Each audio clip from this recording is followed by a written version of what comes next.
ഇന്ന് ഞാൻ നിങ്ങളോട് സംസാരിക്കാനായിട്ട് പോകുന്ന സബ്ജക്റ്റ് ഇതാണ്. 3 ഫെയ്ത്ത്ഫുൾ സർവീസസ്, 3 വിശ്വസ്ത ശുശ്രൂഷകൾ. അതിനെക്കുറിച്ചാണ് ഞാൻ നിങ്ങളോട് സംസാരിക്കാനായിട്ട് പോകുന്നത്.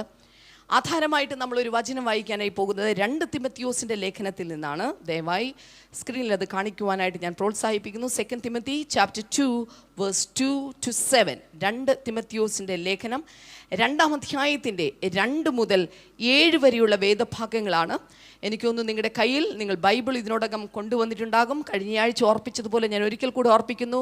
ഞായറാഴ്ച ദിവസങ്ങളിൽ ബ്ലെസ്സിങ് സെൻറ്ററിൽ വരുമ്പോൾ ഇതുപോലുള്ളൊരു ബൈബിളുമായിട്ട് വരിക. ഇങ്ങനൊരു ബൈബിൾ കൊണ്ടുവന്നിട്ടുണ്ടെങ്കിൽ ആ ബൈബിൾ ഒന്ന് ഉയർത്തിയിട്ട് ഒരു ഹല്ലേലൂയ പറയാമോ? കൊണ്ടുവന്നവർ മാത്രം ഒന്ന് ഉയർത്തിപ്പിടിച്ചേ.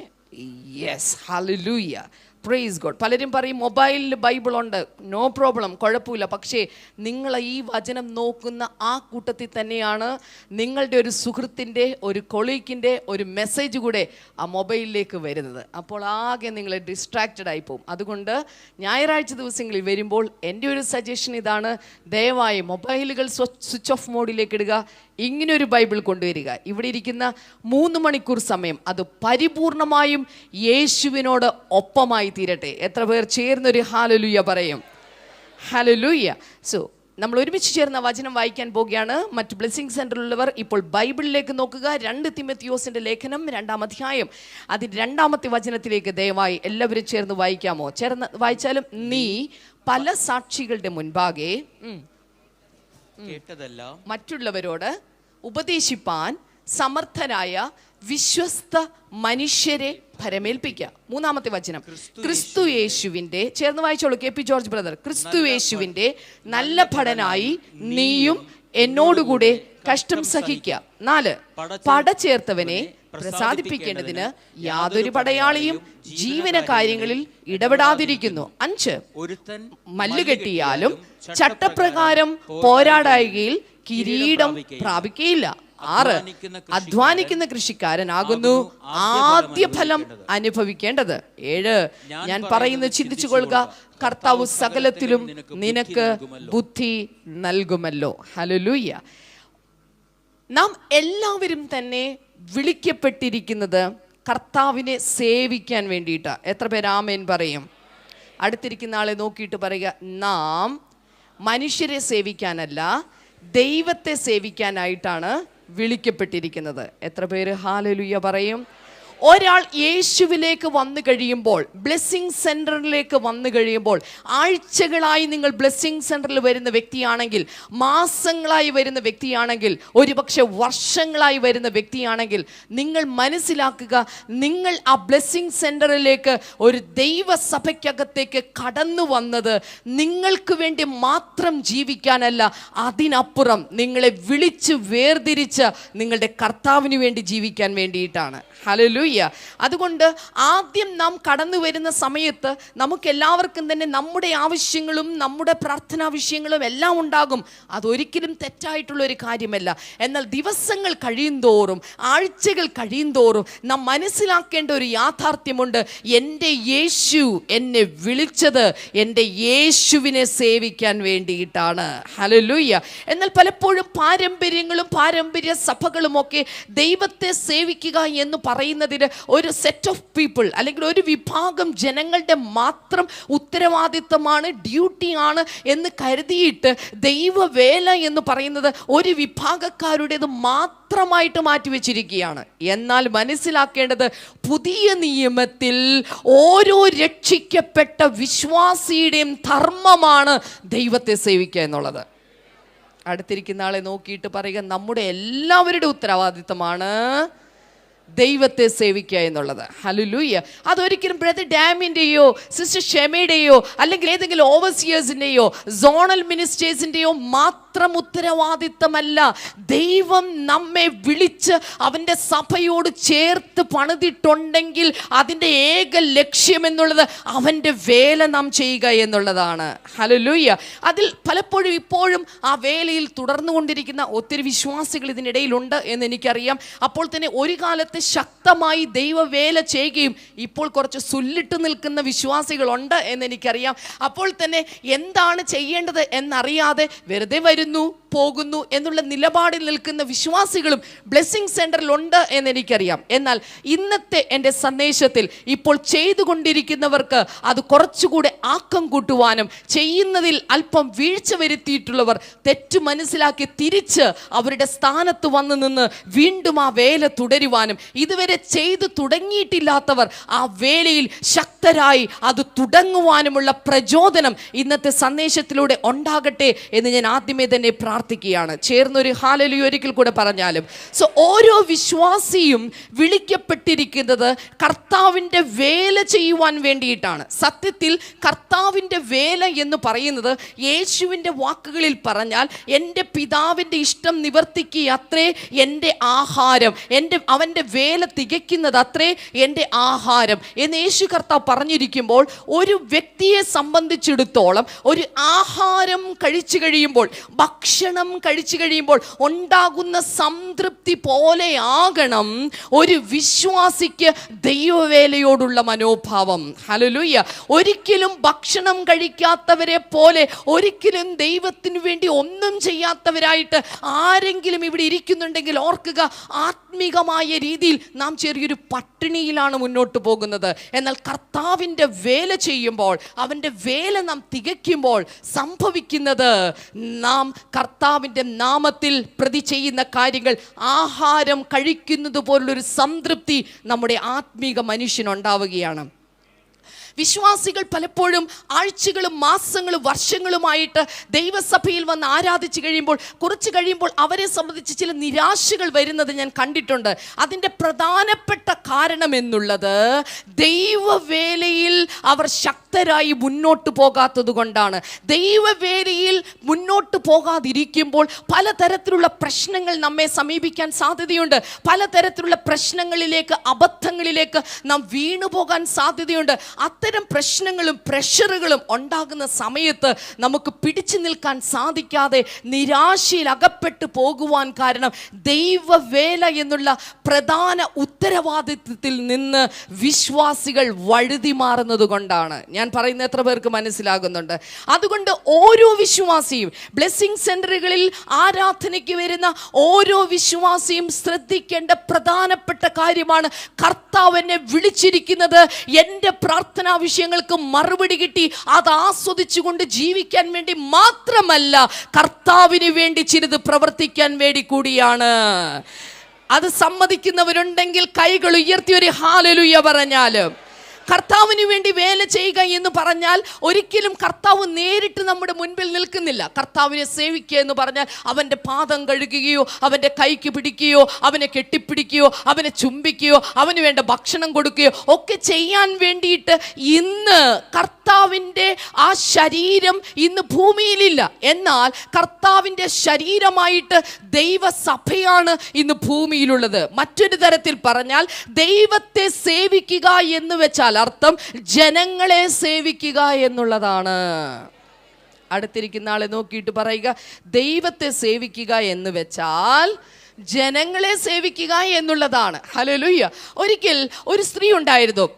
തണുപ്പ് രാജ്യത്ത് ഒരു സ്ത്രീ താമസിക്കുന്നുണ്ടായിരുന്നു. വല്ലാത്ത തണുപ്പുള്ള ഒരു ദിവസം, മഞ്ഞ് പുറത്ത് പെയ്തുകൊണ്ടിരിക്കുന്ന ഒരു ദിവസം, തണുത്ത് വിറച്ചിരിക്കുന്ന സമയത്ത് അവൾ പെട്ടെന്ന് അവളുടെ ലെറ്റർ ബോക്സിലേക്ക് നോക്കിയപ്പോൾ പെട്ടെന്ന് അവിടെ ഒരു കത്ത് കിടക്കുന്നത് പോലെ അവൾക്ക് തോന്നി. അവൾ വേഗം ചെന്ന് അവളുടെ കോട്ടെല്ലാം ഇട്ടതിന് ശേഷം പുറത്തേക്ക് ഇറങ്ങി അവൾ ആ ലെറ്റർ ബോക്സിൽ നിന്ന് അവളുടെ കത്തെടുത്ത് തുറന്ന ഉടൻ തന്നെ അതിനകത്ത് എഴുതിയിരിക്കുകയാണ്. അതിനകത്ത് ആരാണ് ഈ കത്തെഴുതിയിരിക്കുന്നത് എന്നുള്ളതിനെ കുറിച്ചുള്ള വിവരമില്ല, ഫ്രം അഡ്രസ് ഇല്ല, സ്റ്റാമ്പ് ഒട്ടിച്ചിട്ടില്ല, ഒന്നും ചെയ്തിട്ടില്ല. പക്ഷേ അവളുടെ പേരും അവളുടെ അഡ്രസ്സും മാർഗി എന്ന് എഴുതിയിട്ടുണ്ട്, അവളുടെ അഡ്രസ്സും എഴുതിയിട്ടുണ്ട്. മാർഗി ചിന്തിച്ചു, അയ്യോ ഇതാരാണ് ഇങ്ങനൊരു കത്തിട്ടിരിക്കുന്നത്? അവൾ ആകാംക്ഷയോടെ ആ കത്ത് പൊട്ടിച്ചു വായിച്ചപ്പോൾ അതിനകത്ത് എഴുതിയിരിക്കുകയാണ്, മാർഗി, ആദ്യത്തെ വിളി തന്നെ, മാർഗി, ഞാൻ നിൻ്റെ വീടിനടുത്തേക്ക് നാളെ വരുവാനായിട്ട് പോവുകയാണ്. ഞാൻ വരുന്ന സമയത്ത് നിൻ്റെ വീട്ടിൽ കയറി ഭക്ഷണം കഴിക്കണം എന്ന് ഞാൻ ആഗ്രഹിക്കുന്നു. അപ്പോൾ നേരിൽ കാണാം, താഴെ ദൈവം. അത്രയും മാത്രമേ ഉള്ളൂ. മാർഗി പരിഭ്രമിച്ചു പോയി. ദൈവത്തിൻ്റെ ഒരു കത്തോ ഒരു അഡ്രസ്സും കാര്യങ്ങളും ഒന്നുമില്ലാതെ ദൈവം ഒരു കത്തിട്ടിരിക്കുന്നു. പെട്ടെന്ന് അവൾ വീട്ടിലേക്ക് കയറി ചെന്ന് നോക്കിയപ്പോൾ അയ്യോ, വീടാകെ അലങ്കോലമായി കിടക്കുകയാണ്. അവൾ വീടെല്ലാം വളരെ വൃത്തിയാക്കി നല്ല ഭംഗിയായിട്ട് അവൾ വീടെല്ലാം അണിയിച്ചൊരുക്കി വെച്ചു. അവൾ ഫുഡ് ക്യാബിൻ എല്ലാം തുറന്നു നോക്കിയപ്പോൾ ഭക്ഷണം ഒന്നും ഇരിപ്പില്ല. ഉടനെ അവൾ പേഴ്സ് എടുത്ത് നോക്കിയപ്പോൾ വളരെ കുറച്ച് പൈസ മാത്രമേ അവളുടെ കയ്യിലുള്ളൂ. $5 മാത്രമേ അവളുടെ കയ്യിൽ പൈസയുള്ളൂ. അവൾ ചിന്തിച്ചു, ഈ $5 വെച്ച് ഞാൻ എന്ത് ചെയ്യും, എന്ത് വാങ്ങിക്കൊടുക്കും? ദൈവം നാളെ വരുമ്പോൾ ദൈവത്തിന് കഴിക്കാൻ ഞാൻ എന്ത് കൊടുക്കും? അവൾ പിന്നെ ചിന്തിച്ചു, എന്തായാലും സാരമില്ല, ഈ $5 കിട്ടാവുന്ന കാര്യങ്ങൾ മാത്രം മേടിച്ചിട്ട് എത്രയും പെട്ടെന്ന് വീട്ടിലേക്ക് മടങ്ങി വരാം. അങ്ങനെ മാർഗി യാത്ര തുടങ്ങി. എങ്ങോട്ട്?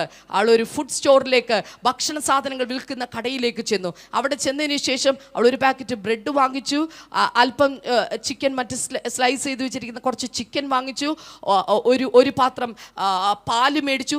അത്രയും മേടിച്ചോടുകൂടെ അവളുടെ $5 തീർന്നു. ഇനി പൈസ ഇല്ല അവൾക്ക്. ഇനിയിപ്പോൾ അടുത്ത ഞായറാഴ്ച ഓഫറിങ് എങ്ങനെ ഇടും എന്നുള്ള സംശയത്തിലായി ഇവൾ. എങ്കിലും ദൈവം വരികയല്ലേ, ദൈവത്തിനല്ലേ കൊടുക്കാൻ പോകുന്നത് എന്നുള്ള സന്തോഷത്തോടെ വാങ്ങിച്ച സാധനങ്ങളുമായിട്ട് അവൾ ആ കടയിൽ നിന്ന് പുറത്തിറങ്ങുന്ന സമയത്ത് ഒരു പുരുഷനും ഒരു സ്ത്രീയും, ഭാര്യ ഭർത്താക്കന്മാരായിട്ടുള്ളവർ, അവളെ കണ്ടിട്ട് ചോദിച്ചു, ഇന്ന് ഞങ്ങളിപ്പോൾ വല്ലാതെ തണുത്തു വിറക്കിയാണ്, ഞങ്ങൾക്ക് അല്പം ഭക്ഷണം വേണം, അതുമാത്രമല്ല ഞങ്ങൾക്ക് താമസിക്കാനായിട്ട് ഒരു സ്ഥലം കൂടെ നിങ്ങൾക്ക് ഒരുക്കി തരാൻ സാധിക്കുമോ? മാർഗി ഉടനെ ചിന്തിച്ചു, അയ്യോ, എനിക്ക് സഹായിക്കണമെന്നുണ്ട്, പക്ഷേ ഇവരെ എനിക്ക് സഹായിക്കാൻ പറ്റില്ല. കാരണം ഇന്ന് രാത്രി അല്ലെങ്കിൽ നാളെ രാവിലെ എനിക്കൊരു പ്രധാനപ്പെട്ട ഗസ്റ്റ്, എൻ്റെ വീട്ടിലൊരു അതിഥി വരാൻ പോകുകയാണ്. അവൾ ഉടനടി പറഞ്ഞു, എനിക്ക് നിങ്ങളെ സഹായിക്കണമെന്നുണ്ട്, പക്ഷേ എൻ്റെ വീട്ടിലൊരു ഗസ്റ്റ് വരാൻ പോകുകയാണ്. അതുകൊണ്ട് അവർക്കുള്ള ഭക്ഷണങ്ങളും മറ്റു കാര്യങ്ങളും ഒക്കെ ഞാൻ ഒരുക്കിക്കൊണ്ടിരിക്കുന്ന തിരക്കിലാണ്. മറ്റൊരു ദിവസമായിരുന്നെങ്കിൽ ഞാൻ നിങ്ങളെ സഹായിച്ചിരുന്നേനെ. ഉടനടി ഈ ഭർത്താവ് മാർഗിയെ നോക്കിയിട്ട് പറഞ്ഞു, പക്ഷെ എന്തെങ്കിലും കഴിക്കാൻ ലഭിക്കുമോ? അവൾ പറഞ്ഞു, എൻ്റെ കയ്യിൽ ആകെ ഉണ്ടായിരുന്ന പണം കൊണ്ട് ഞാനിപ്പോൾ വാങ്ങിച്ചിരിക്കുന്നത് ഈ ഗസ്റ്റിനുള്ള ഭക്ഷണം മാത്രമാണ് എന്ന് പറഞ്ഞിട്ട് അവൾ, എനിക്ക് അല്പം തിരക്കുണ്ട് എന്ന് പറഞ്ഞിട്ട് അവൾ നടക്കുവാൻ ആരംഭിച്ചു. 1-2-3 ചുവടുകൾ അവൾ മുന്നോട്ട് പോയി കഴിഞ്ഞപ്പോൾ അവൾക്ക് പെട്ടെന്ന് തോന്നി, ഏതായാലും അവരെ കയറ്റി ഞാൻ താമസിപ്പിച്ചില്ല, സാരമില്ല, പക്ഷേ അവൾക്ക് ഈ ഭക്ഷണമെങ്കിലും എനിക്ക് കൊടുക്കാമായിരുന്നല്ലോ. ഉടനടി അവൾ പുറകിലോട്ട് തിരിഞ്ഞിട്ട് ആ മനുഷ്യനെ വിളിച്ചു. എന്നിട്ട് പറഞ്ഞു, നിങ്ങൾ ഇങ്ങോട്ട് വരൂ എന്ന് പറഞ്ഞു. ഉടൻ തന്നെ ഭാര്യയും ഭർത്താവും മാർഗിയുടെ അടുക്കിലേക്ക് വന്നു. മാർഗി പറഞ്ഞു, ഞാൻ ഈ ഭക്ഷണം നിങ്ങൾക്ക് തരികയാണ് എന്ന് പറഞ്ഞിട്ട് ആ ഭക്ഷണപ്പൊതി അവരുടെ കയ്യിലേക്ക് കൊടുത്തു. ആ സമയത്ത് അവൾ സൂക്ഷിച്ചു നോക്കിയപ്പോൾ ആ മനുഷ്യൻ്റെ ഭാര്യ തണുത്തു വിറച്ചുകൊണ്ടിരിക്കുകയാണ്. ശരിയായ വിധത്തിലുള്ള കോട്ടില്ലാത്തത് കൊണ്ട് ശരീരം മൊത്തം വിറച്ചുകൊണ്ടിരിക്കുന്ന ഒരു കാഴ്ച കണ്ടു. ഉടനെ മാർഗി പറഞ്ഞു, ഇതാ എൻ്റെ കോട്ട് കൂടെ നിങ്ങൾ ഇട്ടോളൂ, എൻ്റെ പുറംകുപ്പായം കൂടെ നിങ്ങൾ ഇട്ടോളൂ, എൻ്റെ വീട്ടിൽ എനിക്ക് വേറെയും പല കോട്ടുകളുണ്ട്. ഈ സമയത്ത് ഈ കോട്ടും കൂടെ ധരിപ്പിച്ചുകൊണ്ട് മാർഗി തണുത്ത് വിറച്ചുകൊണ്ട് വളരെ വേഗത്തിൽ അവളുടെ വീട്ടിലേക്ക് അവൾ ഓടിക്കയറി. വീട്ടിൽ ചെന്ന് കഴിഞ്ഞപ്പോൾ അവൾ ചിന്തിച്ചു, അയ്യോ, ഇനി ഗസ്റ്റ് വന്നാൽ ഞാൻ എന്ത് കൊടുക്കും? എൻ്റെ കയ്യിൽ കൊടുക്കാനായിട്ട് ഇനി യാതൊന്നുമില്ല, എന്ത് ചെയ്യുമാവോ എന്നൊക്കെ നോക്കിയതിന് ശേഷം വീടിൻ്റെ കീ എടുക്കാൻ വേണ്ടി അവളുടെ പേഴ്സിനകത്ത് അവൾ പരതുന്നതിനിടയിൽ അവൾ നോക്കിയപ്പോൾ വീണ്ടും ലെറ്റർ ബോക്സിൽ മറ്റൊരു ലെറ്റർ വന്നു കിടക്കുന്നു. അവൾ വേഗത്തിൽ തന്നെ ആ ലെറ്റർ ഇട്ട് പൊട്ടിച്ചു. അതിനും ഫ്രം അഡ്രസ് ഉണ്ടായിരുന്നില്ല, അതിനകത്തും സ്റ്റാമ്പ് ഉണ്ടായിരുന്നില്ല. ആ ലെറ്റർ അവൾ പൊട്ടിച്ചപ്പോൾ അതിനകത്ത് എഴുതിയിരിക്കുകയാണ്, മാർഗി, ഇന്ന് നിന്റെ അടുക്കൽ വന്നപ്പോൾ നീ എന്നെ സൽക്കരിച്ചത് അതിമഹത്തരമായ വിധത്തിലാണ്. മാത്രമല്ല മനോഹരമായൊരു കോട്ടും കൂടി നീ നൽകിയല്ലോ, നന്ദി എന്ന് പറഞ്ഞിട്ട് താഴെ ദൈവം എന്ന് പറയുന്ന ഒരു കത്ത് അവൾക്ക് ലഭിച്ചു. എന്തു മനസ്സിലായി? ദൈവത്തെ സേവിക്കുക എന്ന് പറഞ്ഞാൽ മനുഷ്യരെ സേവിക്കുക എന്ന് തന്നെ, അല്ലെങ്കിൽ മനുഷ്യർക്ക് അല്ലെങ്കിൽ ദൈവജനങ്ങൾക്ക് വേണ്ടി പ്രവർത്തിക്കുക എന്നുള്ളത് തന്നെയാണ്. എത്ര പേർ ചേർന്നൊരു ഹല്ലേലൂയ പറയും? അടുത്തിരിക്കുന്ന ആളെ നോക്കിയിട്ട് പറയുക, ദൈവത്തെ സേവിക്കുമ്പോൾ നാം മനുഷ്യരെ ശുശ്രൂഷിക്കുകയാണ് ചെയ്യേണ്ടത്. ഹല്ലേലൂയ. ഒരിക്കൽ കൂടി ഇപ്പുറത്തിരിക്കുന്ന ആളോട് പറയാം, ദൈവത്തെ സേവിക്കുന്നത് നാം മനുഷ്യരെ ശുശ്രൂഷിക്കുന്നതാണ്.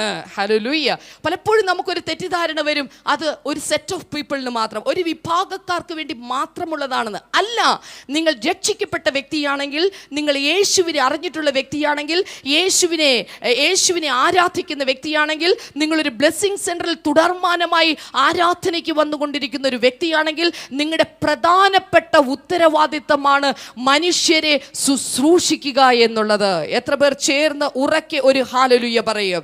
ഇത്തരത്തിൽ മനുഷ്യരെ ശുശ്രൂഷിക്കുവാൻ വേണ്ടി ദൈവത്തിന് വിശ്വസ്ത മനുഷ്യന്മാരെ ആവശ്യമുണ്ട്.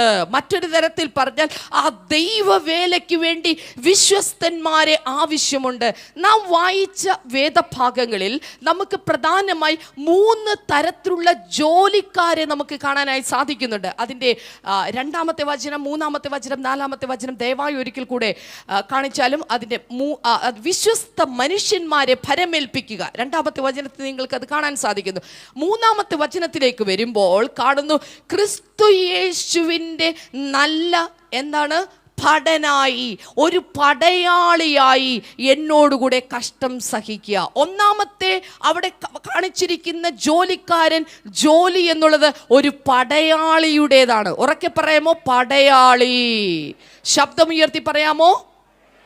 ഞാൻ പറയട്ടെ, ഒരു വിശ്വാസി ഒരു പടയാളിയാണ്. ആഹാ, അങ്ങനെ പറഞ്ഞാൽ എങ്ങനെയാവും സിസ്റ്ററെ? നേവിയുടെ റിക്രൂട്ട്മെന്റ് നടന്നപ്പം ഞാൻ പോയില്ലല്ലോ, അതിനൊന്നും ഞാൻ ആപ്ലിക്കേഷൻ കൊടുത്തില്ലല്ലോ, അതിൻ്റെ ഇൻ്റർവ്യൂവിന് ഞാൻ പോയില്ലല്ലോ, ഞാനൊട്ട് പാസ്സായുമില്ലല്ലോ, പിന്നെ എങ്ങനെ ഞാനൊരു സോൾജിയർ ആകും? പറയട്ടെ, ദൈവരാജ്യത്തിൽ വിശ്വാസിയായി തീരുന്ന ഓരോ വ്യക്തിയുടെയും ഉത്തരവാദിത്തമാണ് അവനൊരു പടയാളിയായി പ്രവർത്തിക്കുക എന്നുള്ളത്. ശബ്ദമുയർത്തി പറയാമോ? പടയാളി. 2-ാമത്തെ ഭാഗത്തിലേക്ക് നമ്മൾ വരുമ്പോൾ, അടുത്ത വേദഭാഗത്തിൽ അതിൻ്റെ 3-ാമത്തെ വചനത്തിൽ, ഐ തിങ്ക് 4-ാമത്തെ വചനത്തിലേക്ക് നമ്മൾ വരുമ്പോൾ, പടചേർത്തവനെ പ്രസാദിപ്പിക്കേണ്ടതിന് യാതൊരു പടയാളിയും ജീവനകാര്യങ്ങളിൽ ഇടപെടാതിരിക്കുന്നു. 5-ാമത്തെ വചനത്തിലേക്ക് വരുമ്പോൾ വീണ്ടും, ഒരുത്തൻ മല്ല് കെട്ടിയാലും ചട്ടപ്രകാരം പോരായെങ്കിൽ കിരീടം പ്രാപിക്കയില്ല. മല്ല് കെട്ടുന്നവൻ എന്ന് പറയുന്നത് ഒരു കായിക അഭ്യാസിയാണ്, ഒരു അത്ലറ്റാണ് മല്ല് കെട്ടുന്നത്. എത്ര പേർക്ക് ഞാൻ പറയുന്ന മനസ്സിലാകുന്നുണ്ട്?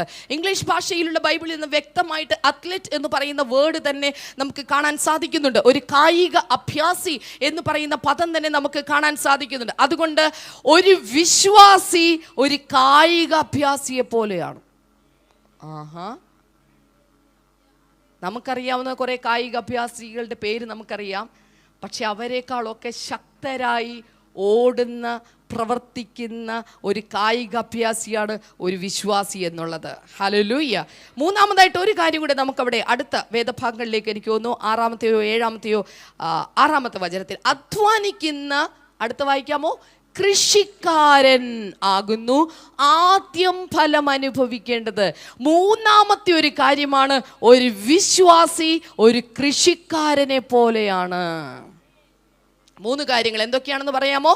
ഒരു വിശ്വാസി ഒരു പടയാളിയെ പോലെയാണ്. 2, ഒരു വിശ്വാസി ഒരു കായിക അഭ്യാസിയെ പോലെയാണ്. 3, ഒരു വിശ്വാസി ഒരു കൃഷിക്കാരനെ പോലെയാണ്. 3 ആളുകൾ ഒന്ന് പറഞ്ഞേ. പടയാളി, കായിക അഭ്യാസി, കൃഷിക്കാരൻ. ഒരിക്കൽ കൂടെ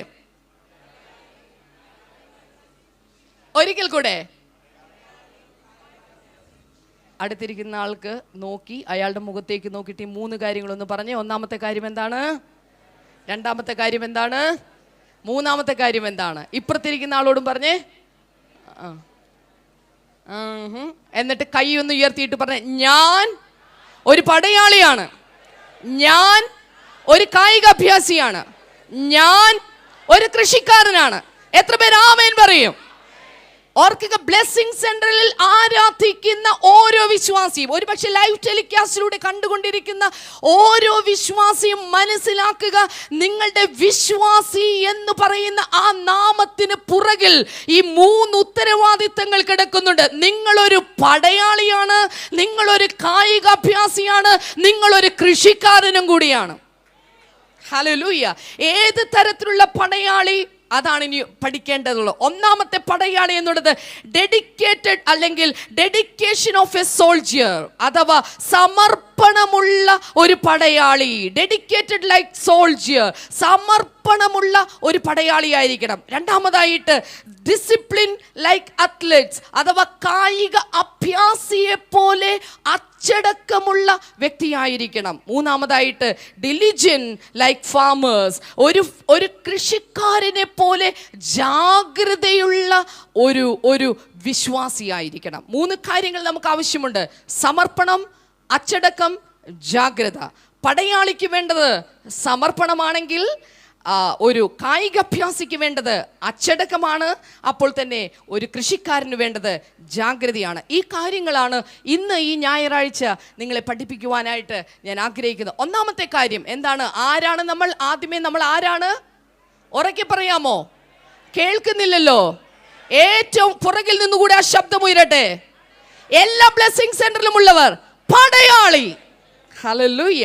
so dedication of a soldier, അതാണ് ഒന്നാമത്തെ കാര്യം. ഒരു വിശ്വാസിയുടെ, ഒരു പടയാളിയുടെ സമർപ്പണം. ഹല്ലേലൂയ. ഒരു വിശ്വാസി ഒരു പടയാളിയാണ്. എങ്ങനെ തെളിയിക്കാൻ സാധിക്കും? എഫേസ്യർക്ക് എഴുതിയ ലേഖനം 6-ാം അധ്യായത്തിൽ നാം കാണുന്നു സർവായുധ വർഗത്തെക്കുറിച്ച് അവിടെ പഠിപ്പിക്കുന്നുണ്ട്. കാലിൽ അണിയേണ്ടത്, കയ്യിൽ പിടിക്കേണ്ടത്, മാറത്ത് കെട്ടേണ്ടത്, തലയിൽ വെക്കേണ്ടത്, അരയിൽ ചുറ്റേണ്ടത് തുടങ്ങിയുള്ള ആയുധങ്ങളുടെ ഒരു ശേഖരത്തെക്കുറിച്ച് വിശ്വാസി ഇങ്ങനെ ആയിരിക്കണമെന്ന് ബൈബിൾ പറയുന്നുണ്ട്. ഹല്ലേലൂയ. അത് ഡാമിയൻ ബ്രദറിനെ കുറിച്ച് മാത്രമല്ല, അല്ലെങ്കിൽ ഏതെങ്കിലും ക്രിസ്തീയ നേതാക്കന്മാരെ കുറിച്ച് മാത്രമല്ല, എല്ലാ വിശ്വാസികളോടുമാണ് ഇത് പറയുന്നത്. എത്ര പേര് ആമേൻ പറയും? ഹെൽമെറ്റ് ധരിക്കണം, നെഞ്ചത്ത് എന്ത് വയ്ക്കണം? കവചം ധരിക്കണം, കാലിൽ ധരിക്കണം, അല്ലെ, ഷൂ ധരിക്കണം, കയ്യിൽ എന്ത് പിടിക്കണം? പരിച പിടിക്കണം, ഇപ്പുറത്തെ കയ്യിൽ എന്ത് പിടിക്കണം? വാള് പിടിക്കണം. ഇതൊക്കെ പിടിച്ചുകൊണ്ട് ചുമ്മാ നടന്നു പോകുന്ന ഒരു വ്യക്തിയാണോ ഉദ്ദേശിക്കുന്നത്? അല്ല. അതിൻ്റെ അർത്ഥം അത് ഒരു വിശ്വാസിക്ക് പ്രതീകമായി കാണിക്കുന്നെങ്കിൽ ഒരു വിശ്വാസി ഒരു പടയാളിയാണ്. അടുത്തിരിക്കുന്ന ആളെ നോക്കിയിട്ട് പറ, ഒരു വിശ്വാസി ഒരു പടയാളിയാണ്. ഹല്ലേലൂയ. പക്ഷേ ആ പടയാളിക്ക് ഒരു പ്രത്യേകതയുണ്ട്. അയാൾ സമർപ്പിക്കപ്പെട്ട പടയാളിയായിരിക്കണം. ഏതെല്ലാം കാര്യത്തിൽ വേണം അദ്ദേഹത്തിൻ്റെ സമർപ്പണം? 3-ാമത്തെ വചനം മുതൽ നമുക്കത് കാണുവാനായിട്ട് സാധിക്കുന്നുണ്ട്. 2 തിമോത്തിയോസിന്റെ ലേഖനത്തിലേക്ക് വന്നാലും 2 തിമോത്തിയോസ് 2-ാം അധ്യായത്തിന്റെ 3-ാമത്തെ വചനം ദയവായി, ക്രിസ്തു യേശുവിൻ്റെ നല്ല ഭടനായി നീയും എന്നോടുകൂടെ കഷ്ടം സഹിക്കുക. ഒന്നാമത്തെ കാര്യം നമുക്ക് കാണാൻ സാധിക്കുന്നത് ലോങ് സഫറിംഗ് ആണ്, ദീർഘക്ഷമ. ഒരു പടയാളിയെ സംബന്ധിച്ചിടത്തോളം രാജ്യത്തിന് വേണ്ടി പ്രവർത്തിക്കുന്ന ഒരു പടയാളിക്ക് ദീർഘക്ഷമയുള്ള വ്യക്തിയായിരിക്കും. ഹല്ലേലൂയ.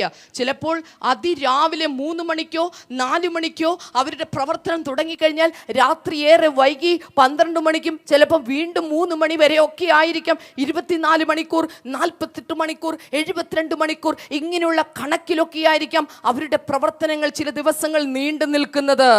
നമ്മുടെ ഇന്ത്യയിൽ പോലും നമ്മുടെ പടയാളികൾ, നമ്മുടെ രാജ്യത്തിന് കാവൽ നിൽക്കുന്ന നമ്മുടെ പടയാളികൾ ഇത് ചെയ്തുകൊണ്ടിരിക്കുന്നത് കൊണ്ടാണ് ഇന്ത്യ എന്ന് പറയുന്ന രാജ്യം മറ്റ് ശത്രു രാജ്യങ്ങളിൽ അകപ്പെട്ടു പോകാതെ സംരക്ഷിതമായിരിക്കുന്നത്. ഹല്ലേലൂയ. ഒരു പടയാളിക്ക് ദീർഘമായിട്ടുള്ള, ക്ഷമിക്കുവാനുള്ള, സഹിക്കുവാനുള്ള ഒരു കഴിവുണ്ടായിരിക്കണം. ഹല്ലേലൂയ. അടുത്തിരിക്കുന്ന ആളെ നോക്കിയിട്ട് പറ, ഒരു വിശ്വാസിക്ക് ദീർഘക്ഷമയുണ്ടായിരിക്കണം. ഹല്ലേലൂയ. ഒരു കാര്യം മനസ്സിലാക്കുക, ഇവിടെ പൗലോസ് പറയുകയാണ്, നീയും എന്നോടുകൂടെ കഷ്ടം സഹിക്കുക. അപ്പോൾ ഒരു വിശ്വാസിക്ക് എന്തുണ്ട്? കഷ്ടമുണ്ട്. അത് കറക്റ്റാണ്. യേശു കർത്താവ് പറഞ്ഞിട്ടുണ്ട്, ലോകത്തിൽ നിങ്ങൾക്ക് കഷ്ടമുണ്ട്, എങ്കിലും ധൈര്യപ്പെടുവീൻ, ഞാൻ എന്ത് ചെയ്തിരിക്കുന്നു? ഞാൻ ലോകത്തെ ജയിച്ചിരിക്കുന്നു. കഷ്ടത്തെയല്ല, എന്തിനാ ജയിച്ചിരിക്കുന്നത്? അതിനേക്കാൾ മുതിർന്ന, അതിനേക്കാൾ മുകളിലുള്ള ലോകത്തെ തന്നെ ഞാൻ ജയിച്ചിരിക്കുകയാണ്. എത്ര പേർ ചേർന്ന് ഹല്ലേലൂയ പറയും? എന്നാൽ ഇവിടെ നാം കാണുന്നത് ഈ കഷ്ടത എന്ന് പറയുന്നത് യേശുവിന് വേണ്ടിയിട്ടുള്ള കഷ്ടതകളെ കുറിച്ചാണ്. നമ്മുടെ ജീവിതത്തിൽ നമ്മുടേതായ വ്യക്തിപരമായ പല കഷ്ടതകൾ ഉണ്ടാകാറുണ്ട്. ഒരു പക്ഷേ നമ്മുടെ പിടിപ്പില്ലായ്മ കൊണ്ടോ നമ്മുടെ കഴിവുകേട് കൊണ്ടോ നമുക്ക് സംഭവിച്ച അബദ്ധങ്ങൾ നിമിത്തമോ ഒക്കെ നമുക്ക് കഷ്ടതകൾ വന്നു ചേരാറുണ്ട്. ആ കഷ്ടതകളല്ല ഉദ്ദേശിച്ചിട്ടുള്ളത്, യേശുവിന് വേണ്ടി സഹിക്കുന്ന കഷ്ടതകളാണ്. എന്താണ് യേശുവിന് വേണ്ടി സഹിക്കുന്ന കഷ്ടത എന്നുള്ളത്? 2 തിമോത്തിയോസിന്റെ ലേഖനത്തിൽ തന്നെ 1-ാം അധ്യായത്തിന്റെ 8-ാമത്തെ വചനത്തിലേക്ക് വരുമ്പോൾ നമ്മൾ അവിടെ കാണുന്നു, ലജ്ജിക്കാതെ സുവിശേഷത്തിന് വേണ്ടി കഷ്ടത അനുഭവിക്കുവാനായിട്ട് പൗലോസ് തിമോത്തിയോസിനോട് ആവശ്യപ്പെടുന്നുണ്ട്. എന്തിനു വേണ്ടി കഷ്ടത? സുവിശേഷത്തിനു വേണ്ടി കഷ്ടത. ഹല്ലേലൂയ. അടുത്തിരിക്കുന്ന ആളെ നോക്കിയിട്ട് പറയുക, കഷ്ടത നിങ്ങളുടെ പ്രശ്നത്തിലല്ല, സുവിശേഷത്തിന് വേണ്ടി അനുഭവിക്കണം. ഹല്ലേലൂയ.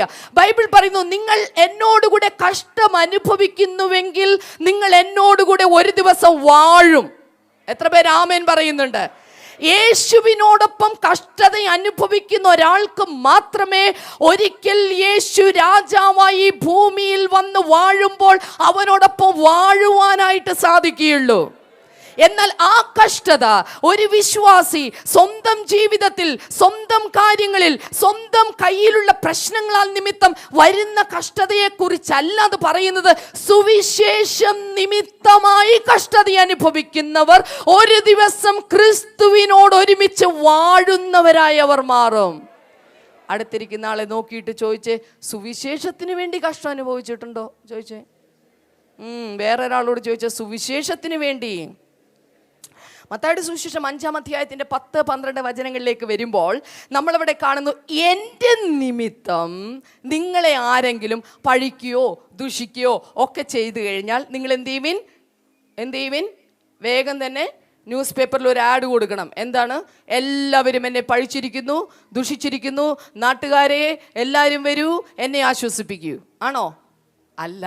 എൻ്റെ നിമിത്തം നിങ്ങളെ ആരെങ്കിലും പഴിക്കുകയോ ദുഷിക്കുകയോ ചെയ്തു കഴിഞ്ഞാൽ സ്വർഗത്തിൽ നിങ്ങളുടെ പ്രതിഫലം വലുതാകൊണ്ട് സന്തോഷിച്ചുല്ലസിപ്പീ.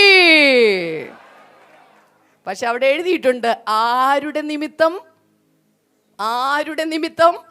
എൻ്റെ നിമിത്തം. ഒന്ന് ഉറക്കെ പറയാമോ? ഈ എൻ്റെ എന്ന് ഉദ്ദേശിച്ച് എൻ്റെ അല്ല, യേശു നിമിത്തം. ഹല്ലേലൂയ. അടുത്തിരിക്കുന്ന ആൾക്ക് കൈ കൊടുത്തിട്ട് പറഞ്ഞ, കഷ്ടം അനുഭവിക്കുന്നെങ്കിൽ സുവിശേഷത്തിന് വേണ്ടിയും യേശുവിന് വേണ്ടിയും അനുഭവിച്ചു കഴിഞ്ഞാൽ നീ ഒരു പടയാളിയാണ്. ഹല്ലേലൂയ. പലപ്പോഴും കണ്ടിട്ടുണ്ട്, ബ്ലെസ്സിംഗ് സെന്ററുകളിൽ വരുന്നു, ആരാധനയ്ക്ക് വരുന്നു, നന്മകൾ കിട്ടുന്നു, കൊട്ടിപ്പാടുന്നു, സ്തോത്രം പറയുന്നു, സാക്ഷ്യം പറയുന്നു, എപ്പിസോഡും സ്പോൺസർ ചെയ്യുന്നു. എന്നാൽ എവിടെയെങ്കിലും ഒരു ഭാഗത്ത് നിന്ന് പ്രാർത്ഥനയുടെ പേരിൽ, സുവിശേഷത്തിൻ്റെ പേരിൽ ഒരു കഷ്ടത വന്നു കഴിഞ്ഞാൽ, ഒരു പീഡനം വന്നു കഴിഞ്ഞാൽ, ഒരു കളിയാക്കൽ വന്നു കഴിഞ്ഞാൽ, ഒരു മുറിക്കൽ വന്നു കഴിഞ്ഞാൽ ഉടനടി പ്രാർത്ഥന നിർത്തുകയാണ്. പിന്നെ ആളുകൾ ആരാധനയ്ക്ക് വരുന്നത് നിർത്തുകയാണ്.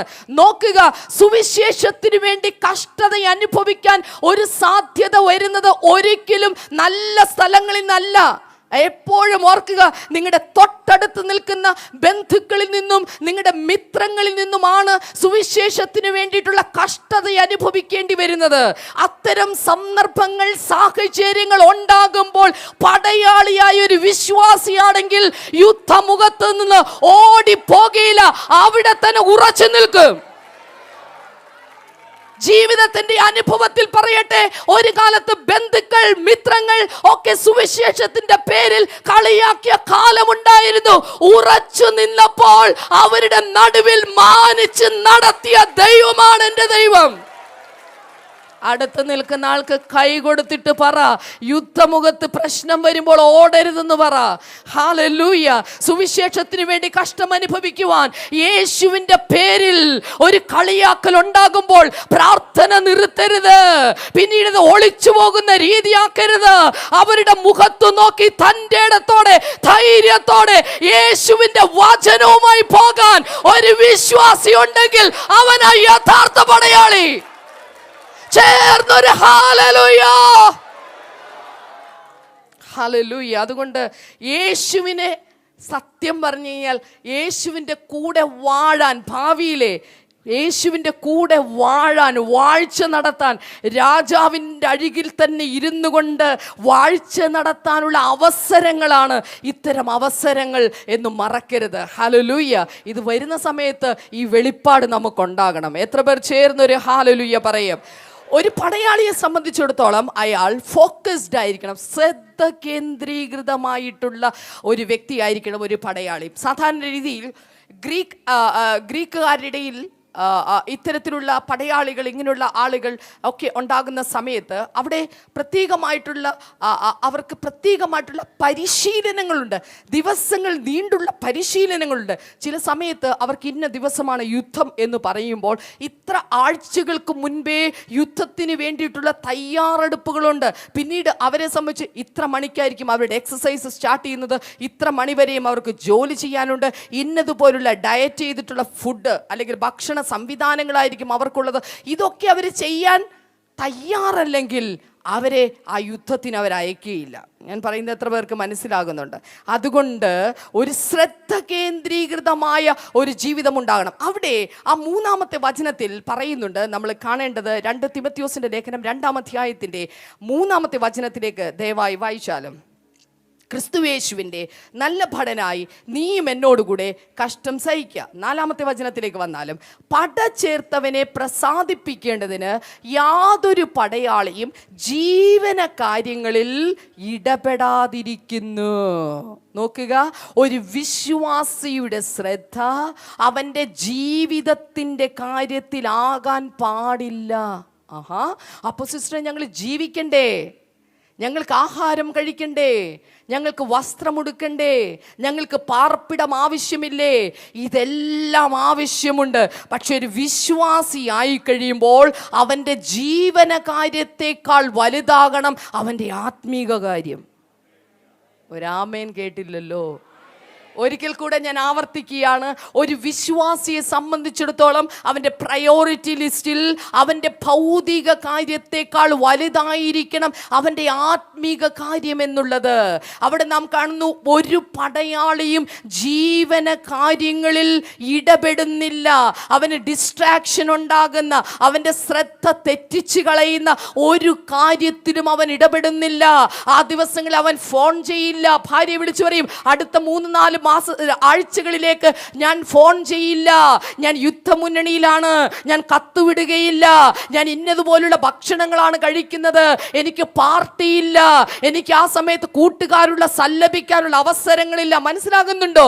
ഒരു ജീവന കാര്യങ്ങളിൽ ഇടപെടാത്തവനായി ഒരു പടയാളി നിൽക്കുകയാണ്.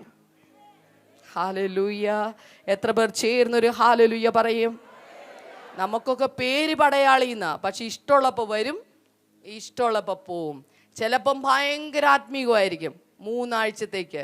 സാധാരണ പറയാറുണ്ട്, മുറ്റിയ മാനസാന്തരം 3 മാസം എന്ന് പറയുന്ന കണക്കിൽ 3 മാസം 3 ആഴ്ച ഭയങ്കര ആരാധന, ഭയങ്കര കൊട്ടി പിരിച്ചുള്ള എന്താ പറയുക, ആത്മീക ഉയർച്ചകളെല്ലാം കാണും. എന്നാൽ പിന്നീട് എല്ലാം തണുത്തുറഞ്ഞു പോകുന്ന പോലെയും കാണാറുണ്ട്. എന്തുകൊണ്ടാണത് സംഭവിക്കുന്നത്?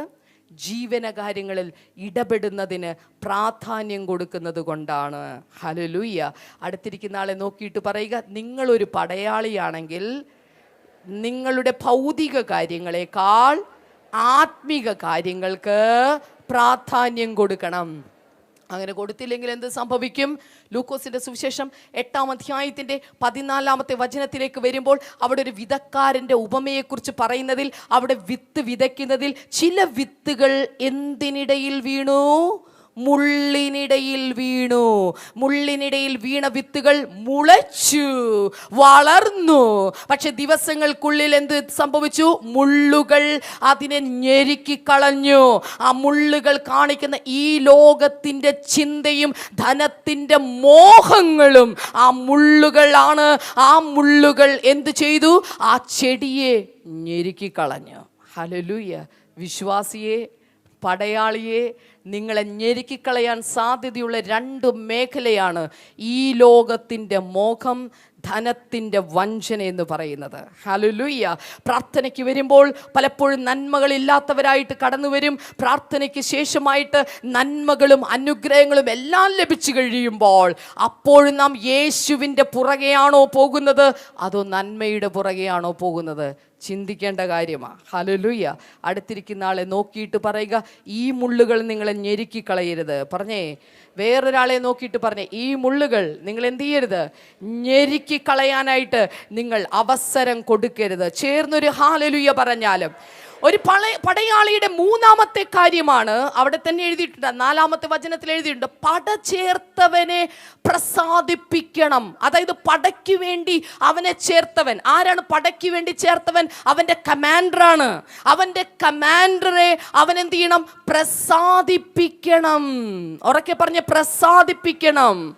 അതുകൊണ്ട് ഡിവോട്ടഡ് ആയിരിക്കണം, അർപ്പണബോധമുള്ളവനായിരിക്കണം, പ്രസാദിപ്പിക്കുന്നവനായിരിക്കണം ഒരു പടയാളി എന്നുള്ളത്. ചേർന്നൊരു ഹല്ലേലൂയ പറഞ്ഞാലും. ഒരു പടയാളിക്ക് ഒരു ഏക ലക്ഷ്യമുള്ളൂ, യുദ്ധം ജയിക്കുക. യുദ്ധം ജയിക്കാനുള്ള ഒരൊറ്റ മാർഗമേ ഉള്ളൂ. അവനെ പട ചേർത്ത കമാൻഡർ ഉണ്ട്, അയാൾ പറയുന്നത് കേട്ടാൽ മതി. ഹല്ലേലൂയ. യുദ്ധത്തിന്റെ നടുക്ക് നിൽക്കുമ്പോൾ ഈ കമാൻഡർ ഒരു പക്ഷേ 100 പേർക്കുള്ള ഒരു അധിപൻ ഇവിടെ നിന്ന് ആജ്ഞാപിച്ചു കൊണ്ടിരിക്കുമ്പോൾ അപ്പുറത്ത് വേറെ 100 പേരുടെ ഒരു അധിപനും നിന്ന് ആജ്ഞാപിക്കുന്നുണ്ടായിരിക്കും. എങ്കിലും ഈ എ എന്ന് പറയുന്ന ഒരു കമാൻഡറിന്റെ കീഴിൽ നിൽക്കുന്ന പടയാളിയെ സംബന്ധിച്ചിടത്തോളം ബി എന്ന് പറയുന്ന കമാൻഡറിന്റെ ശബ്ദം കേൾക്കേണ്ട ഒരാവശ്യവുമില്ല. അവൻ എ എന്ന് പറയുന്ന അവന്റെ കമാൻഡറിന്റെ ശബ്ദം മാത്രം കേട്ടാൽ മതി. അത് കേട്ടില്ലെങ്കിൽ യുദ്ധത്തിൽ അവന് ശരിയായ വിധത്തിൽ യുദ്ധം ചെയ്യാൻ പറ്റില്ല. അവന്റെ ഉത്തരവാദിത്തങ്ങൾ പൂർത്തിയാക്കാൻ പറ്റില്ല. അവന്റെ ജീവിതത്തിന്റെ ലക്ഷ്യം പരാജയമടഞ്ഞു പോകും. എത്ര പേർക്ക് ഞാൻ പറയുന്ന മനസ്സിലാകുന്നുണ്ട്? എനിക്കും നിങ്ങൾക്കും വേണ്ടി ദൈവം തമ്പുരാൻ ആക്കി വെച്ച ഒരു കമാൻഡറേ ഉള്ളൂ. അത് സാക്ഷാൽ യേശു ക്രിസ്തുവാണ്. അവനാണ് നമ്മെ പടക്കി ചേർത്തത്. അവനാണ് നമ്മെ വിളിച്ചൊരു പടയാളിയാക്കിയത്. അതുകൊണ്ട് മറ്റൊരു കമാൻഡറിന്റെ ശബ്ദം നമ്മൾ കേൾക്കേണ്ട ആവശ്യമില്ല. അതിനനുസരിച്ച് മുന്നോട്ട് പോകേണ്ട ആവശ്യമില്ല. യേശുവിന്റെ ശബ്ദത്തിന് വേണ്ടി മാത്രം ചെവി കൊടുക്കുക. അടുത്തിരിക്കുന്ന ആളെ നോക്കിയിട്ട് പറയുക, യേശുവിന് വേണ്ടി മാത്രം ചെവി കൊടുക്കുക. പറഞ്ഞേ ഹല്ലേലൂയ. അതുകൊണ്ട് ബൈബിൾ പറയുന്നു, മറ്റൊരുത്തനിലും രക്ഷയില്ല. നാം രക്ഷിക്കപ്പെടുവാൻ ആകാശത്തിന്റെ കീഴിൽ ഭൂമിക്ക് മുകളിൽ ദൈവം നൽകിയിട്ട് ഒരൊറ്റ നാമമേ ഉള്ളൂ. ആ നാമം ഉറക്കെ പറയാമോ? അല്പം കൂടി ഉറക്കെ ഓർക്കുക. അവനെ പ്രസാദിപ്പിക്കാനാണ് നമ്മുടെ ജീവിതം എന്നുള്ളത്. അടുത്തിരിക്കുന്ന ആളെ നോക്കിയിട്ട് പറയുക, നമ്മൾ അവനെയാണ് പ്രസാദിപ്പിക്കേണ്ടത്. ഹല്ലേലൂയ. വേറെ കമാൻഡേഴ്സിനൊന്നും പ്രസാദിപ്പിക്കേണ്ട ആവശ്യമില്ല. പല കമാൻഡർമാരും വന്നിട്ട് പറയും, ഇടയ്ക്ക് ചില കമാൻഡർ ചെവിക്കകത്ത് വന്നിട്ട് പറയും, നീ ഒരു പരാജയമാണ്, നീ ഇന്ന തെറ്റൊക്കെ ചെയ്താലേ, നീയാണ് ഇപ്പോൾ പടയാളി. ക്ഷമ സിസ്റ്റർ അങ്ങനെ പലതും ഒക്കെ പറയും. നീ പടയാളിയാണെന്നും പറഞ്ഞൊന്ന് അഭിമാനിക്കേണ്ട എന്നൊക്കെ നിങ്ങളുടെ ചെവിക്കകത്ത് വന്നിട്ട് വേറൊരുത്തം വന്ന് വേറൊരു കമാൻഡർ വന്ന് ഇടയ്ക്കിങ്ങനെ പറഞ്ഞുകൊണ്ടിരിക്കും. അവൻ്റെ ശബ്ദം കേട്ടുപോകരുത്. 2000 വർഷങ്ങൾക്ക് മുൻപ് അവൻ്റെ തല കാൽവരി ക്രൂശിൽ യേശു കർത്താവ് തകർത്തതാണ്. അതുകൊണ്ട് അവൻ്റെ ബുദ്ധി സ്ഥിരബുദ്ധിയല്ല. അവൻ പറയുന്നൊന്നും സ്ഥിരമായിട്ടുള്ള കാര്യമല്ല. അവൻ്റെ ശബ്ദം കേട്ടുപോകരുത്. നിനക്കൊരു കമാൻഡർ ഉണ്ട്, പടചേർത്തൊരുവനുണ്ട്. യേശു മാത്രമാണ്. അവനെ മാത്രമേ പ്രസാദിപ്പിക്കാവൂ. പൗലോസിന്റെ ആറ്റിറ്റ്യൂഡ് നമ്മളൊന്ന് നോക്കണം. പൗലോസ് തന്നെ കുറിച്ച് പറയുന്നത് 2 കൊരിന്ത്യർക്ക് എഴുതിയ ലേഖനം 5-ാം അധ്യായത്തിന്റെ 9-ാമത്തെ വചനത്തിലേക്ക് വരുമ്പോൾ 2 Corinthians 5:9 അവിടെ പറഞ്ഞു, ഞാൻ ശരീരത്തിൽ വസിച്ചാലും ശരീരം വിട്ടാലും എന്താണ്, ഞാൻ അവനെ പ്രസാദിപ്പിക്കുന്ന ഒരുവനായിരിക്കും. ഹല്ലേലൂയ. പൗലോസിന്റെ ആറ്റിറ്റ്യൂഡ് ഒന്ന് നോക്കിക്കുക. എന്താണ്? ഞാൻ ശരീരത്തിൽ വസിച്ചാലും ശരീരം വിട്ടാലും എന്തായിരിക്കും? ഞാൻ അവനെ പ്രസാദിപ്പിക്കുന്നത്. എന്ന് വെച്ചാൽ ഞാനിവിടെ ജീവനോട് ഉണ്ടെങ്കിലും ജീവനോട് ഇല്ലെങ്കിലും ഞാൻ എൻ്റെ കർത്താവിനെ പ്രസാദിപ്പിക്കുന്നവനായിരിക്കും. ഹല്ലേലൂയ. എനിക്ക് കൊക്കിൽ ജീവനുണ്ടെങ്കിൽ ഞാൻ എൻ്റെ കർത്താവിനെ പ്രസാദിപ്പിക്കും. ഇനി കർത്താവിൻ്റെ പേരിൽ എൻ്റെ ജീവൻ പോയാലും ശരി, അവിടെ കിടന്നുകൊണ്ട് ശവപ്പെട്ടിക്കകത്ത് കിടന്നുകൊണ്ടും ദൈവനാമ മഹത്വത്തിനായി ഞാൻ കിടക്കും. അതായിരിക്കണം ഒരു വിശ്വാസിയുടെ ആറ്റിറ്റ്യൂഡ് എന്നുള്ളത്. അവൻ പറയും, ഞാൻ ശരീരത്തിൽ ഇരുന്നാലും ശരീരം വിട്ടാലും എൻ്റെ ദൈവത്തെ പ്രസാദിപ്പിക്കും. ഇതേ പൗലോസ് തന്നെ കൊലോസ്യർക്ക് വേണ്ടി പ്രാർത്ഥിക്കുന്ന സമയത്ത് കൊലോസ്യർക്ക് എഴുതിയ ലേഖനം 1-ാം അധ്യായത്തിന്റെ 10-ാമത്തെ വചനത്തിലേക്ക് വരുമ്പോൾ അവിടെ എഴുതിയിരിക്കുന്ന, പൂർണ്ണ പ്രസാദത്തിനായി കർത്താവിന് യോഗ്യമാവണ്ണം നടന്ന് സകല സൽപ്രവൃത്തിയിലും ഫലം കായ്ച്ച് ദൈവത്തെ കുറിച്ചുള്ള പരിജ്ഞാനത്തിൽ വളർന്നു വരണമെന്ന് ഞാൻ നിങ്ങൾക്ക് വേണ്ടി പ്രാർത്ഥിക്കുന്നു. പൗലോസിന്റെ ആറ്റിറ്റ്യൂഡ് നോക്ക്. ഞാൻ ദൈവപ്രസാദമുള്ള വ്യക്തിയായിരിക്കും. തീർന്നില്ല, നിങ്ങൾ ഓരോരുത്തരും ദൈവത്തിന് പ്രസാദമുള്ള കാര്യങ്ങൾ ചെയ്യണമെന്ന് ഞാൻ പ്രാർത്ഥിക്കുകയാണെന്ന്. ഹല്ലേലൂയ. അടുത്തിരിക്കുന്ന ആളെ നോക്കിയിട്ട് പറയുക, നിങ്ങൾ ദൈവത്തിന് പ്രസാദമുള്ളത് ചെയ്യുന്നതാണ് ഒരു ആത്മീക നേതാവിന് ഇഷ്ടം. ഹല്ലേലൂയ. നോക്കുക, ഒരു വിശ്വാസി വിളിക്കപ്പെട്ടിരിക്കുന്നത് ഒരു പടയാളിയാകുവാനാണ്. എങ്ങനെ? ദൈവത്തെ പ്രസാദിപ്പിക്കുന്ന ഒരു പടയാളിയാകുവാൻ. 2-ാമത്തെ വ്യക്തി നമുക്കവിടെ കാണാൻ സാധിക്കുന്നു. പടയാളി മാത്രമല്ല, പിന്നീട് ഞാൻ നിങ്ങളെ പഠിപ്പിച്ചു. 2-ാമത്തേത് ആരാണ്? 2-ാമത്തെ ആളാരാണ്? 1 പടയാളി, 2 ഉറക്കെ പറയൂ, കായിക അഭ്യാസി. അല്പം കൂടെ ഉറക്കെ. An athlete, കായിക അഭ്യാസി. കായിക അഭ്യാസിക്ക് എന്താണ് വേണ്ടത്? അച്ചടക്കം. Hallelujah. Discipline. So the discipline of an athlete, അച്ചടക്കം. ഹല്ലേലൂയ. അച്ചടക്കത്തിന് വേണ്ടത് എന്തൊക്കെയാണ്? നമ്മൾ ആ വചനത്തിലേക്ക് ദയവായി വന്നാലും എനിക്ക് തോന്നുന്നു 5-ാമത്തെ വചനമാണ് എന്ന് ഞാൻ കരുതുന്നു. ഒരുത്തൻ മല്ല് കെട്ടിയാലും ചട്ടപ്രകാരം പോരായെങ്കിൽ കിരീടം പ്രാപിക്കുകയില്ല. അതിൻ്റെ അർത്ഥം ഒരു മനുഷ്യൻ വലിയ വാഗ്ദാനങ്ങളൊക്കെ ചെയ്ത് മല്ല് കെട്ടിയാണ്. മല്ല് കെട്ടുക എന്ന് പറഞ്ഞാൽ അറിയാലോ അല്ലേ, കരാറൊക്കെ ഉറപ്പിച്ച് മല്ല് കെട്ടുകയാണ്. പക്ഷേ ചട്ടപ്രകാരം ചില ചിട്ടയുണ്ട്. ആ ചട്ടപ്രകാരം അയാൾ പോരായെങ്കിൽ, അതുപോലെ അല്ല അയാൾ ജീവിക്കുന്നതെങ്കിൽ, അയാൾ എന്ത് ചെയ്യില്ല? കിരീടം പ്രാപിക്കുകയില്ല. ഹല്ലേലൂയ. സോ ഒന്നാമത്തെ കാര്യം, ഒരു കായികാഭ്യാസിയുടെ ഒന്നാമത്തെ കാര്യം, അയാൾ ഒബീഡിയൻ്റ് ആണ്, അഥവാ അയാൾ അനുസരണ മനോഭാവമുള്ള വ്യക്തിയാണ്. He's obedient to the rules and regulations. നിയമങ്ങൾക്ക് അദ്ദേഹം വിധേയനായിട്ടുള്ള അനുസരണ മനോഭാവമുള്ള ഒരു വ്യക്തിയാണ്. ചട്ടപ്രകാരം പോരാടുന്ന വ്യക്തിയാണ്. ചട്ടമനുസരിച്ച് ജീവിക്കുന്ന വ്യക്തിയാണ്. ഒരു അത്ലറ്റിനറിയാം, ഒരു ഓട്ടക്കാരനറിയാം, ഒരു കായികാഭ്യാസിക്കറിയാം, ചട്ടമനുസരിച്ച് ഓടിയില്ലെങ്കിൽ എന്തു പറ്റും? പരാജയപ്പെട്ടു പോകാം. ചില ചട്ടങ്ങളുണ്ട്, പ്രമാണങ്ങളുണ്ട്. ആ പ്രമാണങ്ങൾ അനുസരിച്ചാണ് ഓടേണ്ടത്. ബൈബിളിൽ നോക്കുമ്പോൾ എന്താണ് ഒരു വിശ്വാസിയുടെ ചട്ടം? മത്തായിയുടെ സുവിശേഷം 28-ാം അധ്യായത്തിന്റെ 20-ാമത്തെ വചനത്തിലേക്ക് വരുമ്പോൾ യേശു കർത്താവ്, സ്വർഗത്തിലും ഭൂമിയിലും സകല അധികാരവും എനിക്ക് നൽകപ്പെട്ടിരുന്നു, ആകിയാൽ നിങ്ങൾ പുറപ്പെട്ട് പിതാവിൻ്റെ പുത്രൻ്റെ പരിശുദ്ധാത്മാവിൻ്റെ നാമത്തെ സ്നാനം കഴിപ്പിച്ചു ഞാൻ നിങ്ങളോട് കൽപ്പിച്ചതൊക്കെയും. ഒരിക്കൽ കൂടെ ഞാൻ ആ വാക്ക് ആവർത്തിക്കുകയാണ്. ഞാൻ നിങ്ങളോട് കൽപ്പിച്ചതൊക്കെയും പ്രമാണിക്കാൻ തക്കവണ്ണം ജനത്തിന് ഉപദേശിക്കണം. ഹല്ലേലൂയ. സോ എന്താണ് ചട്ടം?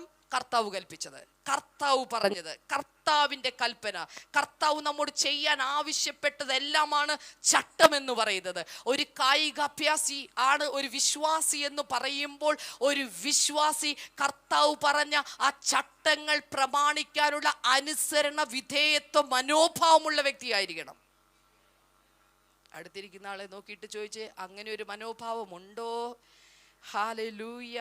ദൈവവചനം പ്രമാണിക്കണം, ദൈവവചനത്തിലെ കൽപ്പനകൾ അനുസരിക്കണം. ഹല്ലേലൂയ. വല്ലപ്പോഴും ദൈവവചനം ഇങ്ങനെ കേട്ടുകൊണ്ട് പോകുന്ന നടക്കില്ല, അത് നടക്കില്ല മക്കളെ. നിങ്ങളൊരു കായിക അഭ്യാസിയാണ്.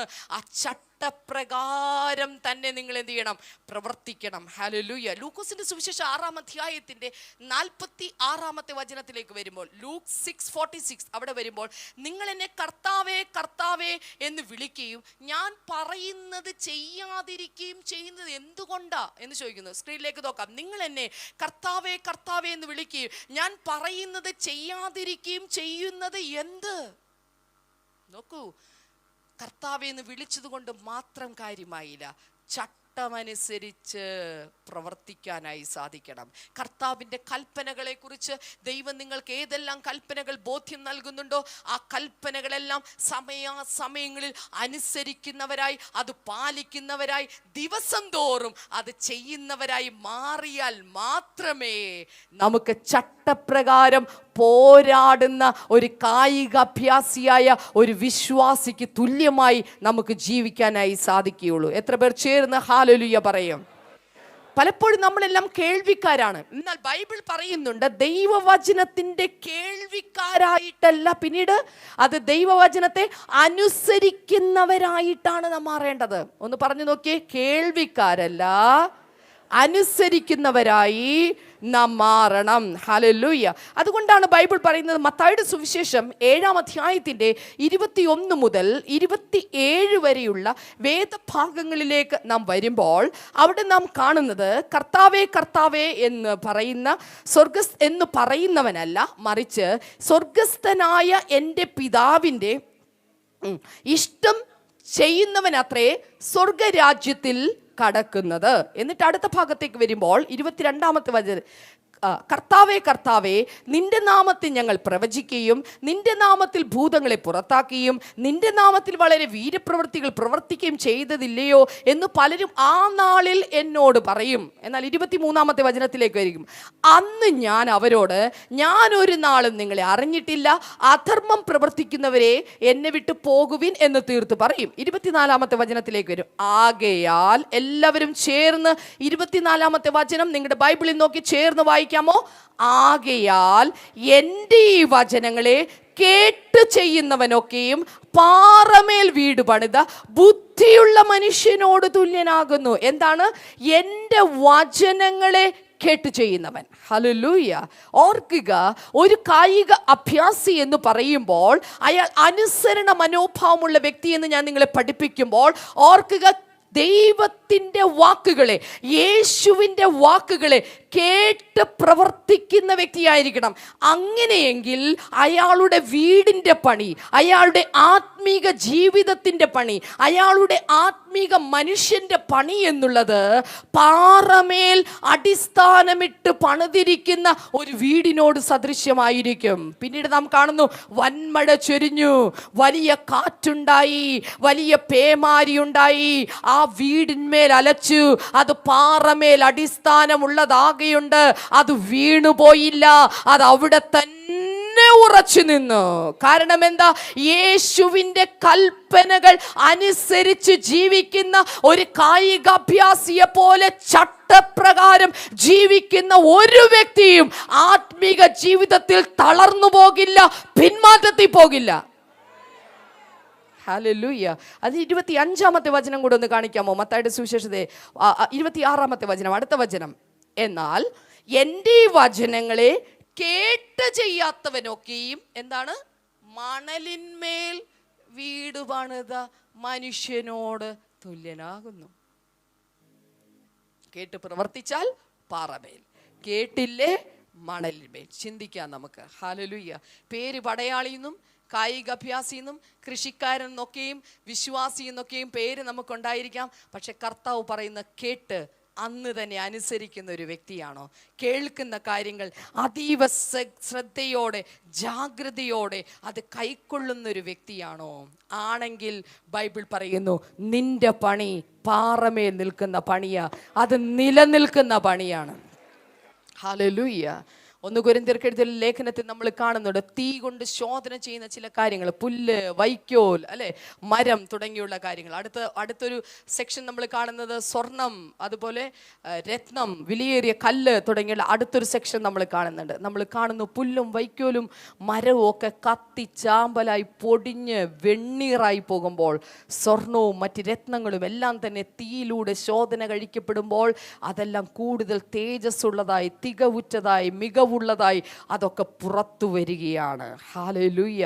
എന്ന് പറഞ്ഞ പോലെ യേശുവിലാണ് നിങ്ങളുടെ അടിസ്ഥാനമെങ്കിൽ, യേശു പറയുന്നത് കേട്ടുകൊണ്ട് ഓരോ ദിവസവും ജീവിതത്തെ പണിയുന്ന വിശ്വാസിയാണ് നിങ്ങളെങ്കിൽ, ഒരു കാര്യം ഞാൻ പറയാം, തളർന്നു പോകില്ല. പ്രശ്നങ്ങൾ വന്നേക്കാം, പ്രതികൂലങ്ങൾ വന്നേക്കാം, പ്രതിസന്ധികൾ വന്നേക്കാം, വേദനകൾ വന്നേക്കാം. ആ സമയത്തും യേശുവിനെ വിട്ട് ഓടുകയല്ല, മറിച്ച് യേശുവിനോട് ചേർന്ന് നിൽക്കുന്നവരായി നിങ്ങൾ മാറും.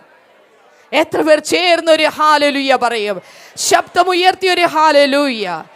അതുകൊണ്ട് ചട്ടപ്രകാരം ഓടിയില്ലെങ്കിൽ പേര് വിശ്വാസി എന്നൊക്കെ ആയിരിക്കാം, പക്ഷെ ഡിസ്ക്വാളിഫൈഡ് ആയി പോകും, അയോഗ്യനായി പോകും. അവിടെ അങ്ങനെയാണ്.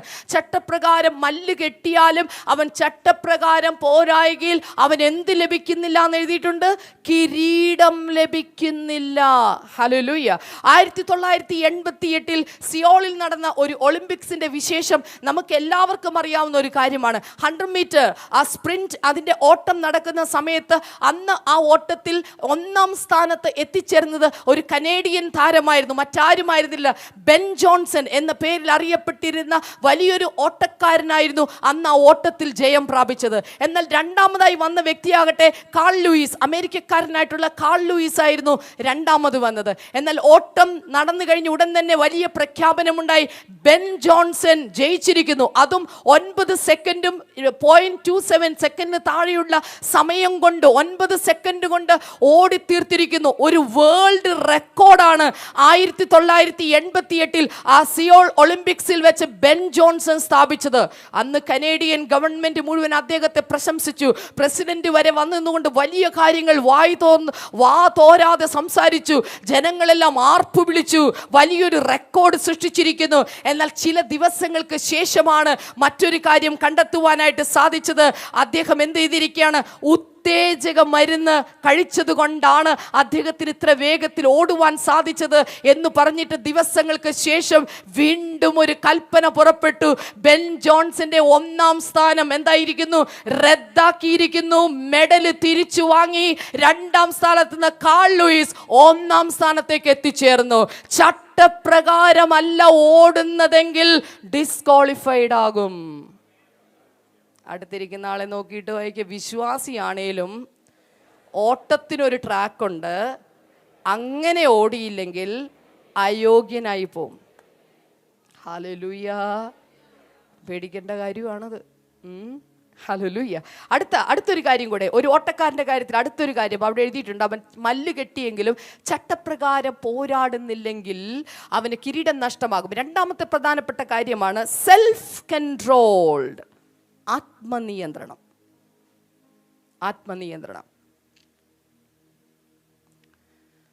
ഓർക്കുക, ഏതൊരു വിശ്വാസിയുടെയും ആത്യന്തികമായിട്ടുള്ള വിജയം ഇരിക്കുന്നത് അവൻ്റെ ആത്മനിയന്ത്രണത്തിലാണ്. ഹല്ലേലൂയ.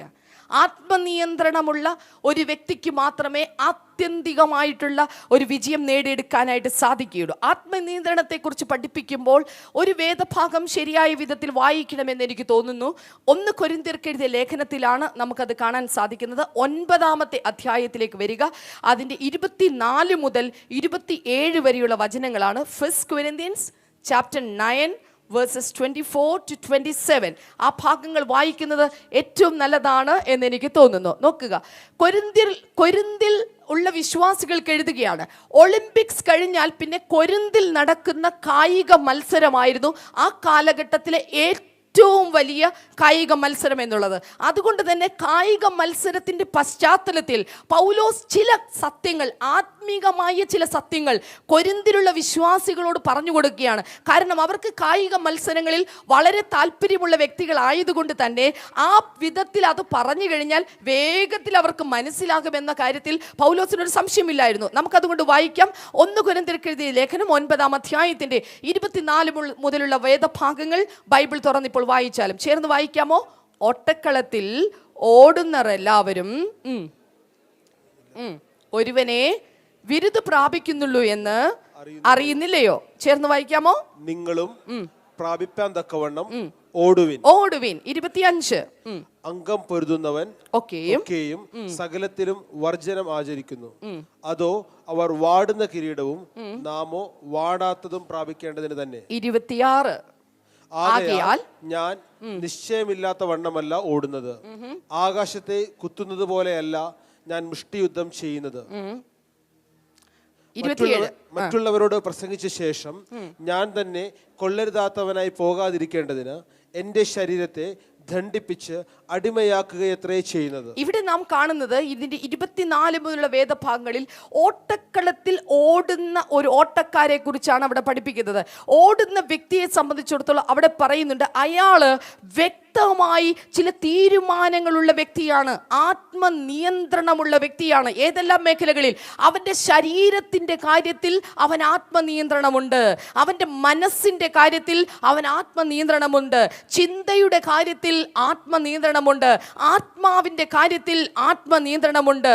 ഇനി അങ്ങനെ ഒരു അഭ്യാസിയെ സംബന്ധിച്ചിടത്തോളം അവൻ്റെ വർക്കൗട്ടിൻ്റെ കാര്യത്തിൽ, അവൻ്റെ കോണ്ടസ്റ്റിൻ്റെ കാര്യത്തിൽ, എല്ലാ കാര്യത്തിലും അവൻ എല്ലായ്പ്പോഴും ഡിസിപ്ലിൻഡ് ആണ്, അവൻ അച്ചടക്ക മനോഭാവമുള്ള വ്യക്തിയാണ്, ആത്മനിയന്ത്രണമുള്ള വ്യക്തിയാണ്. ഹല്ലേലൂയ. ഒരു കാര്യം മനസ്സിലാക്കുക, ഓരോ വിശ്വാസിയും ഒരു കായിക അഭ്യാസിയാണെങ്കിൽ നമുക്ക് ആത്മനിയന്ത്രണം ആവശ്യമുണ്ട്.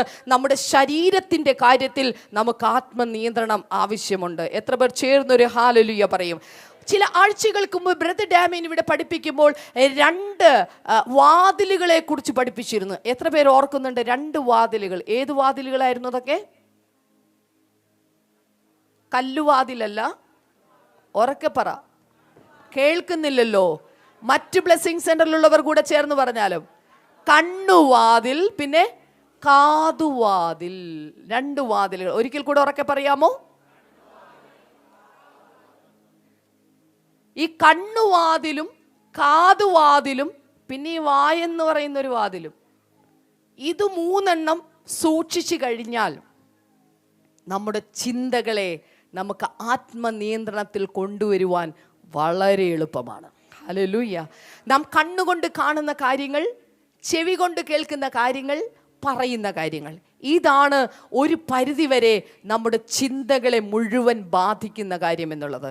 ഈ 3 കാര്യങ്ങളെ നിയന്ത്രണ വിധേയമാക്കുവാൻ ഒരു വിശ്വാസിക്ക് സാധിച്ചു കഴിഞ്ഞാൽ അവൻ്റെ ചിന്തകളെയും അവന് നിയന്ത്രണ വിധേയമാക്കാൻ സാധിക്കും. എത്ര പേർ ഹല്ലേലൂയ പറയും? അടുത്തിരിക്കുന്ന ആളെ നോക്കിയിട്ട് പറയുക, നിങ്ങളൊരു പടയാളിയാണ്, ഒരു കായിക അഭ്യാസിയാണ്, ഒരു കൃഷിക്കാരനുമാണ്. ഹല്ലേലൂയ.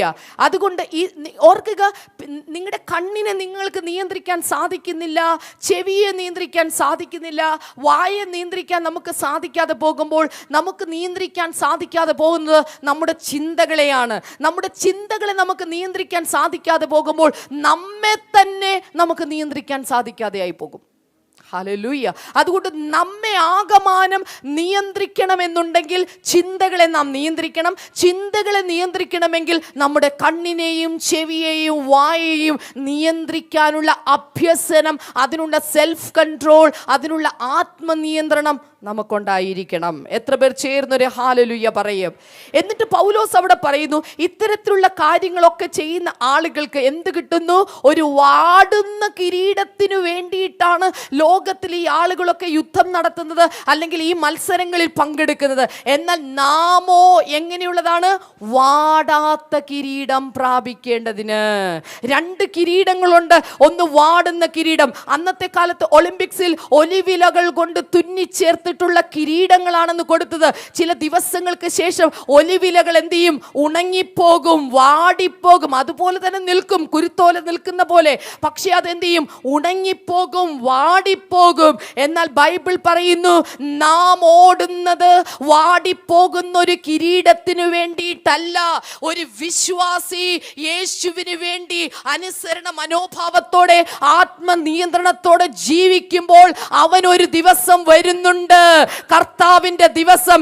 ഇടയ ശ്രേഷ്ഠനായ കർത്താവ്, 1 പത്രോസിന്റെ ലേഖനം 5-ാം അധ്യായത്തിൽ പറയുന്ന പോലെ, ഇടയ ശ്രേഷ്ഠനായിട്ടുള്ള കർത്താവ് അന്ന് പ്രത്യക്ഷപ്പെടുമ്പോൾ നാമും തേജസ്സിന്റെ വാടാത്ത കിരീടം പ്രാപിക്കാൻ തന്നെ. ഹല്ലേലൂയ.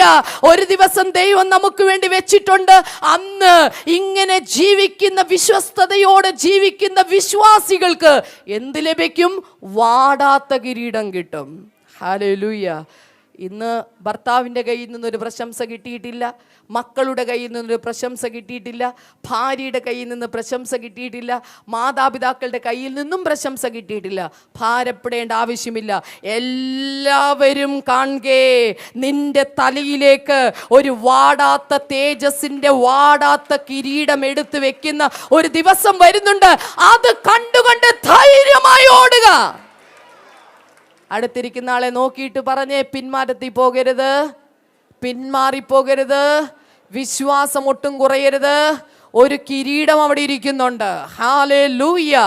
എത്ര പേർ ചേർന്നൊരു ഹല്ലേലൂയ പറയും? ശബ്ദമുയർത്തിക്കൊണ്ടൊരു ഹല്ലേലൂയ പറയും.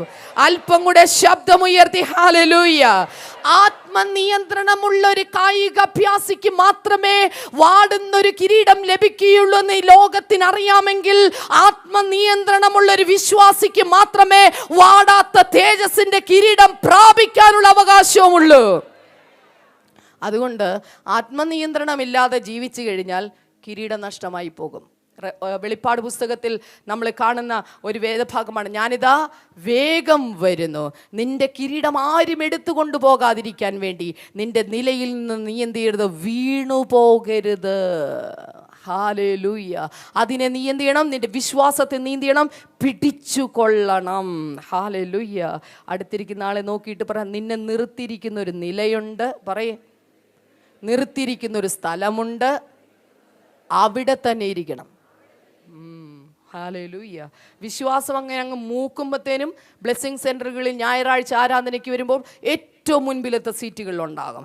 വിശ്വാസം അങ്ങ് കുറയുമ്പത്തേനും പുറകിലോട്ട് പോയി 8ാമത്തെ സീറ്റ്, 16ാമത്തെ സീറ്റ്, പുറകിലോട്ട് പോയിക്കൊണ്ടിരിക്കുക. ഹല്ലേലൂയ. കാരണം വരുന്നത് വൈകിയാണേ.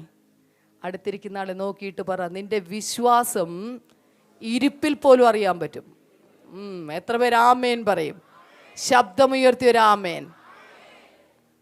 അതുകൊണ്ട് നിലയിൽ നിന്ന് വീണു പോകരുത്, കിരീടം നഷ്ടമായി പോകും. എത്ര പേർ ചേർന്ന് ഒരിക്കൽ കൂടെ ഹല്ലേലൂയ പറയാം?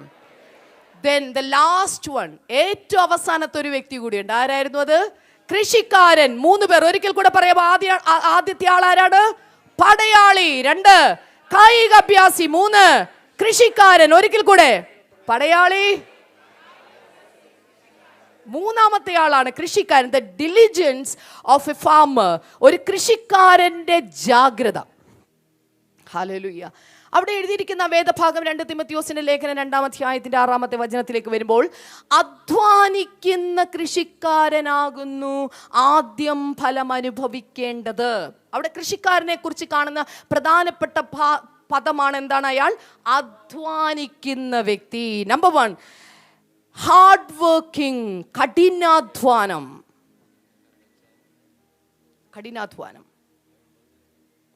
ഫാമിംഗ് എന്ന് പറയുന്നത്, കൃഷി എന്ന് പറയുന്നത് എളുപ്പത്തിൽ നടക്കുന്ന പണിയൊന്നുമല്ല. കൃഷിക്കാരന് ആരെങ്കിലും കോട്ടും സ്യൂട്ടും പിന്നെ ടൈയൊക്കെ കെട്ടി പാടത്ത് നടക്കുന്നത് നിങ്ങൾ കണ്ടിട്ടുണ്ടോ? ആരും കാണില്ല. പശുവിൻ്റെ പുറകെ നടക്കുന്നത് കണ്ടിട്ടുണ്ടോ? കോഴിക്കൂട്ടിനിടയിലൂടെ നടക്കുന്ന കണ്ടിട്ടുണ്ടോ? മീൻകുളത്തിൽ നടുവിലൂടെ പോകുന്ന കണ്ടിട്ടുണ്ടോ? ഇല്ല. ഏത് തരത്തിലുള്ള കൃഷിയാണെങ്കിലും അവിടെ വലിയ മാന്യതകളുടെ പരിവേഷം, പുറമെയുള്ള പരിവേഷങ്ങൾ ഒന്നും കാണാറില്ല. കാരണം അവനൊരു കഠിനാധ്വാനിയാണ്. എത്ര പേർക്ക് ഞാൻ പറയുന്ന മനസ്സിലാകുന്നുണ്ട്? പക്ഷെ എക്കാലത്തും കാണപ്പെടുന്ന ഒരു പ്രതിഭാസമാണ്, കൃഷി ധാരാളമുണ്ട്, പക്ഷെ കൃഷിക്കാർ കുറവാണ്. യേശു കർത്താവ് പോലും പറഞ്ഞു, കൊയ്ത്ത് വളരെയുണ്ട് സത്യം, എന്നാൽ കൊയ്ത്തിന് വേണ്ടിയിട്ടുള്ള വേലക്കാരോ എന്താണ്? ചുരുക്കം. ഹല്ലേലൂയ. എല്ലാ കാലത്തുമുള്ള ഒരു പ്രതിഭാസമാണ് കൃഷിക്കാരുടെ കുറവ് എന്ന് പറഞ്ഞാൽ. മറ്റൊരു തരത്തിൽ പറഞ്ഞാൽ, കഠിനാധ്വാനം ചെയ്തുകൊണ്ട് വിശ്വാസത്തിന്റെ കാര്യത്തിൽ പിടിച്ചു നിൽക്കുന്ന വിശ്വാസികളുടെ കുറവ് എല്ലാ കാലത്തും ഉണ്ട്. ഹല്ലേലൂയ. അടുത്തിരിക്കുന്ന ആളെ നോക്കിയിട്ട് ചോദിച്ചേ, നിങ്ങൾ കഠിനാധ്വാനിയായ ഒരു വിശ്വാസിയാണോ? ഹല്ലേലൂയ. അധ്വാനം എന്ന് പറഞ്ഞാൽ നിങ്ങളുടെ വിശ്വാസ ജീവിതത്തിന് വേണ്ടി, നിങ്ങളുടെ വിശ്വാസം നിങ്ങളുടെ പെട്ടിക്കകത്താക്കുമ്പോൾ വരെയും ഈ ഭൂമി നിലനിൽക്കണം. ഹല്ലേലൂയ. അങ്ങനെ നിലനിന്നാൽ ആ വിശ്വാസം നിങ്ങളെ മറ്റൊരു സ്ഥലത്തേക്ക്, മറ്റൊരു ലോകത്തേക്ക് നിങ്ങളെ കൊണ്ടെത്തിക്കും. എത്ര പേർക്ക് ഞാൻ പറയുന്ന മനസ്സിലാകുന്നുണ്ട്?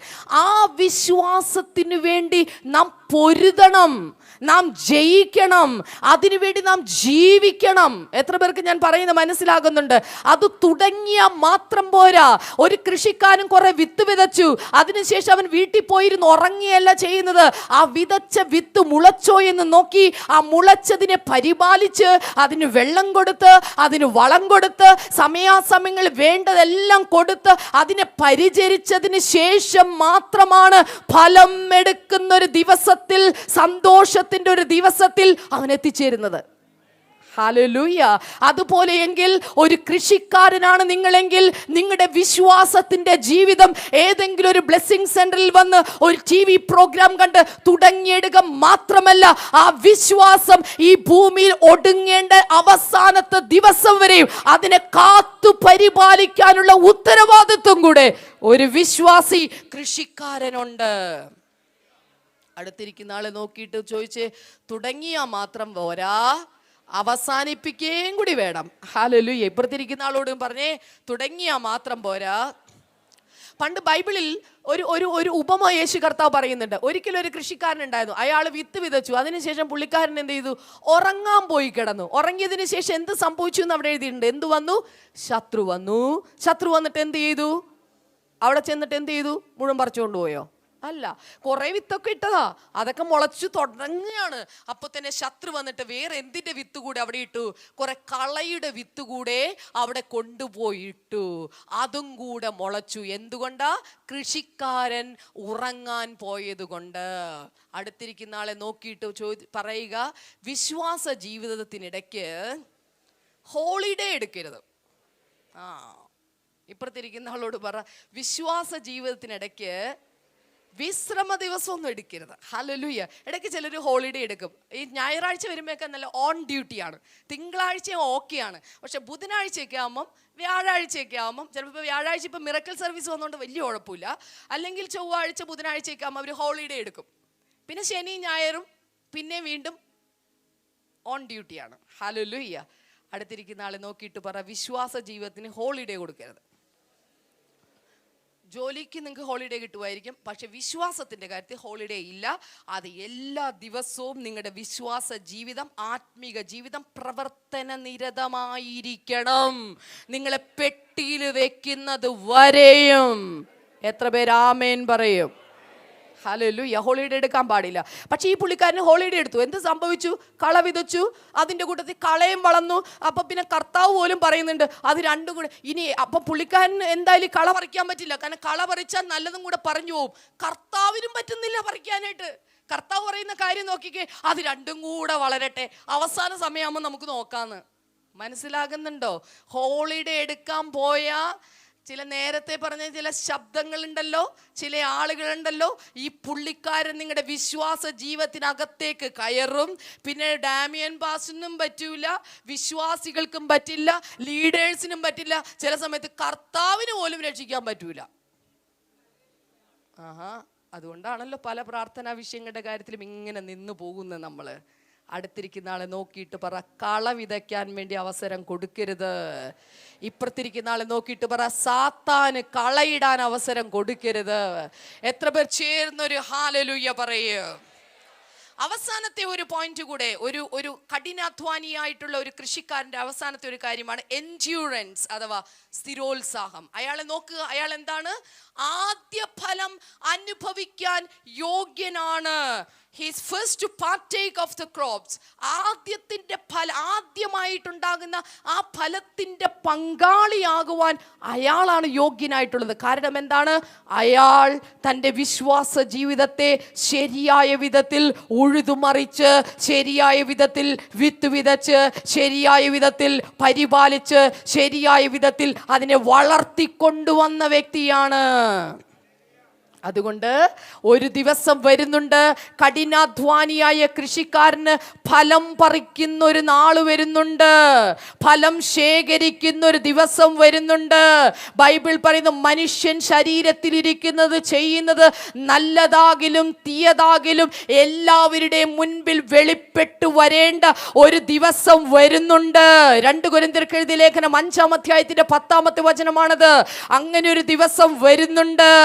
ആ ദിവസം വരുമ്പോൾ ശരിയായ വിധത്തിൽ ഈ ഭൂമിയിൽ വിശ്വാസത്തിന്റെ ജീവിതം അധ്വാനിച്ച വ്യക്തിക്ക് മാത്രമേ അന്ന് ഫലം അനുഭവിക്കാൻ പറ്റൂ. തുടങ്ങിയതാണ് സിസ്റ്ററെ, തുടങ്ങിയതാണ് കർത്താവേ. ഇടയ്ക്കൊരു പീഡനം വന്നപ്പോൾ, കളിയാക്കൽ വന്നപ്പോൾ ഞാൻ നിർത്തിക്കളഞ്ഞതാ. കർത്താവ് പറയും, കർത്താവേ കർത്താവേ എന്ന് വിളിച്ചിട്ട് ഒരു കാര്യമില്ല, പൂർത്തിയാക്കിയില്ലല്ലോ, അനുഭവിക്കാൻ പറ്റില്ല. ഹല്ലേലൂയ. അടുത്തിരിക്കുന്ന ആളെ നോക്കിയിട്ട് പറ, വിശ്വാസ ജീവിതം പൂർത്തിയാക്കണം.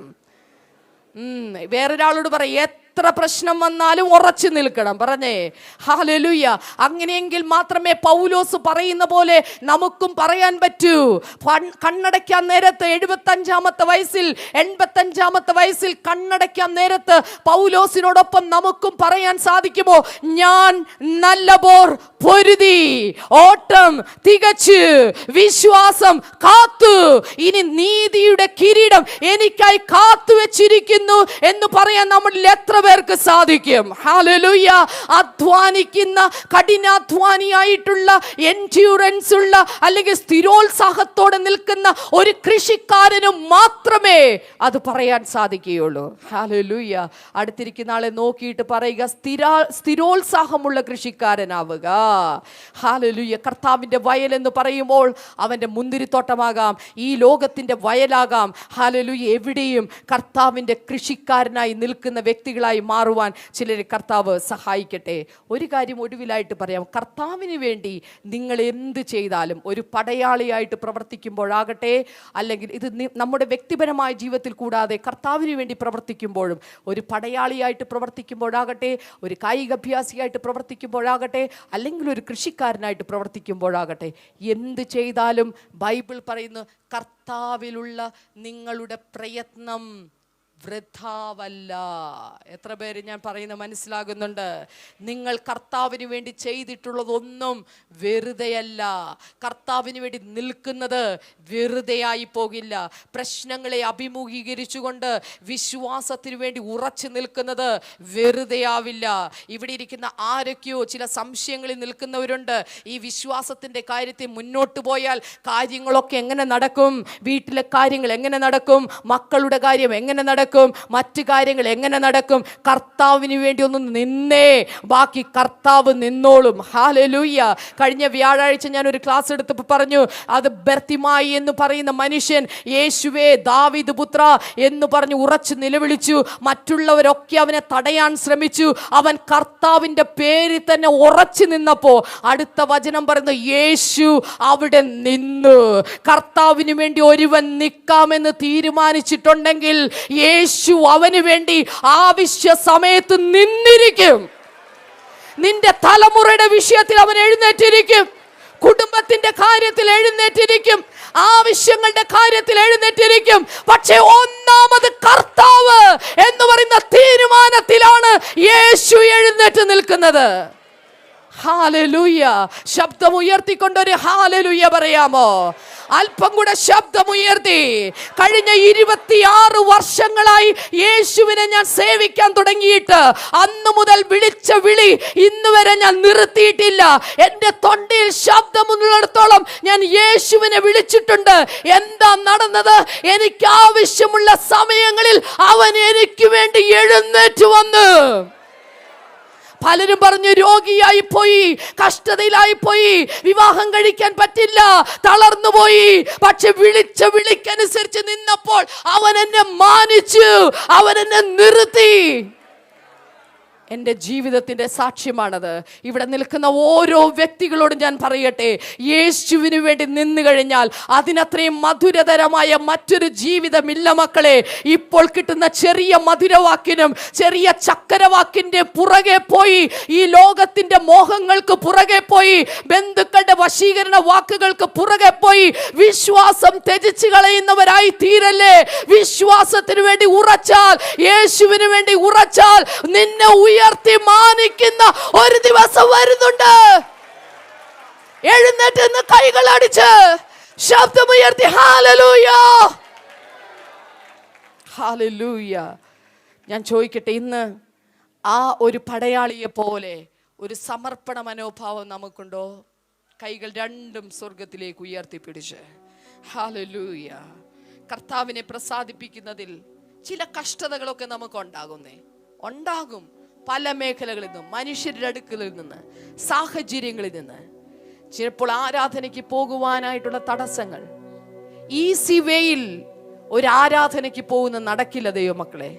അങ്ങനെ ഇപ്പോൾ നടക്കുന്നുണ്ടെങ്കിൽ അത് നിങ്ങൾക്കൊരു നല്ല അവസരം കിട്ടിയിരിക്കുന്നു. പക്ഷെ ചില സമയങ്ങളിൽ ഒരു ഈസി വേയിൽ പോയെന്ന് വരില്ല.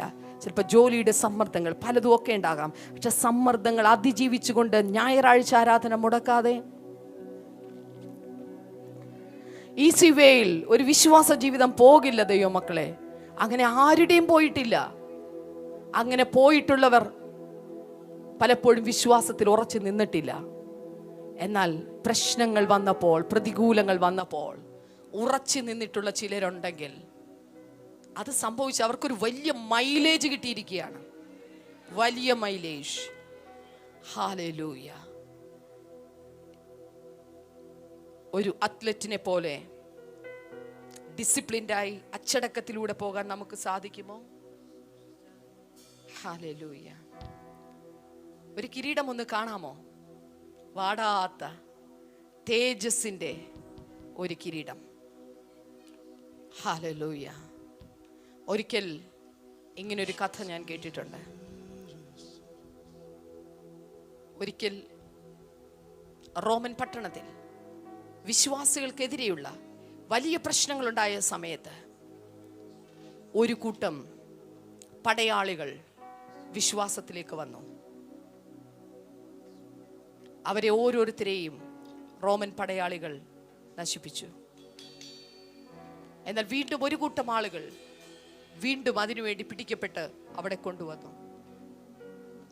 അന്ന് അവിടെ നടത്തിയിരുന്ന ശിക്ഷ എന്നുള്ളത് തണുത്തുറഞ്ഞ വെള്ളത്തിലേക്ക് അവരെ ഇറക്കി നിർത്തുക എന്നുള്ളതാണ്. ഓരോ വ്യക്തിയും ആ വെള്ളത്തിലേക്ക് ഇറങ്ങി നിൽക്കുമ്പോൾ അവിടെ കാലുകൾ മരവിച്ച് ആ മരവിപ്പ് മുകളിലേക്ക് കയറി ശരീരത്തിന്റെ ആന്തരിക അവയവങ്ങൾ മരവിച്ച് രക്തം ഉറഞ്ഞ് ബ്ലഡ് സർക്കുലേഷൻ നടക്കാതെ ഓക്സിജൻ സപ്ലൈ ഇല്ലാതെ ആ വെള്ളത്തിൽ അവർ മരണമടയും. ഒന്നാമത്തെ വ്യക്തി ഇറങ്ങി, അയാൾ മരണമടഞ്ഞു. രണ്ടാമത്തെ വ്യക്തി ഇറങ്ങി, അയാളും മരണമടഞ്ഞു. മൂന്നാമത്തെ വ്യക്തി ഇറങ്ങി. ആ സമയത്ത് റോമൻ പടയാളികൾ ചോദിച്ചു, യേശുവിനെ തള്ളി പറയാമെങ്കിൽ നിനക്കിപ്പോൾ മുകളിലേക്ക് കയറാം. അയാൾ പറഞ്ഞു, ഇല്ല, എൻ്റെ യേശുവിനെ ഞാൻ തള്ളിക്കളയില്ല, ഇവിടെ ഞാൻ നിൽക്കും. മരവിച്ച അയാളും മരിച്ചു. നാലാമത്തെ വ്യക്തി ഇറങ്ങി. അവനോട് വീണ്ടും പടയാളികൾ ആവശ്യപ്പെട്ടു, ഉപേക്ഷിക്കാമോ യേശുവിനെ?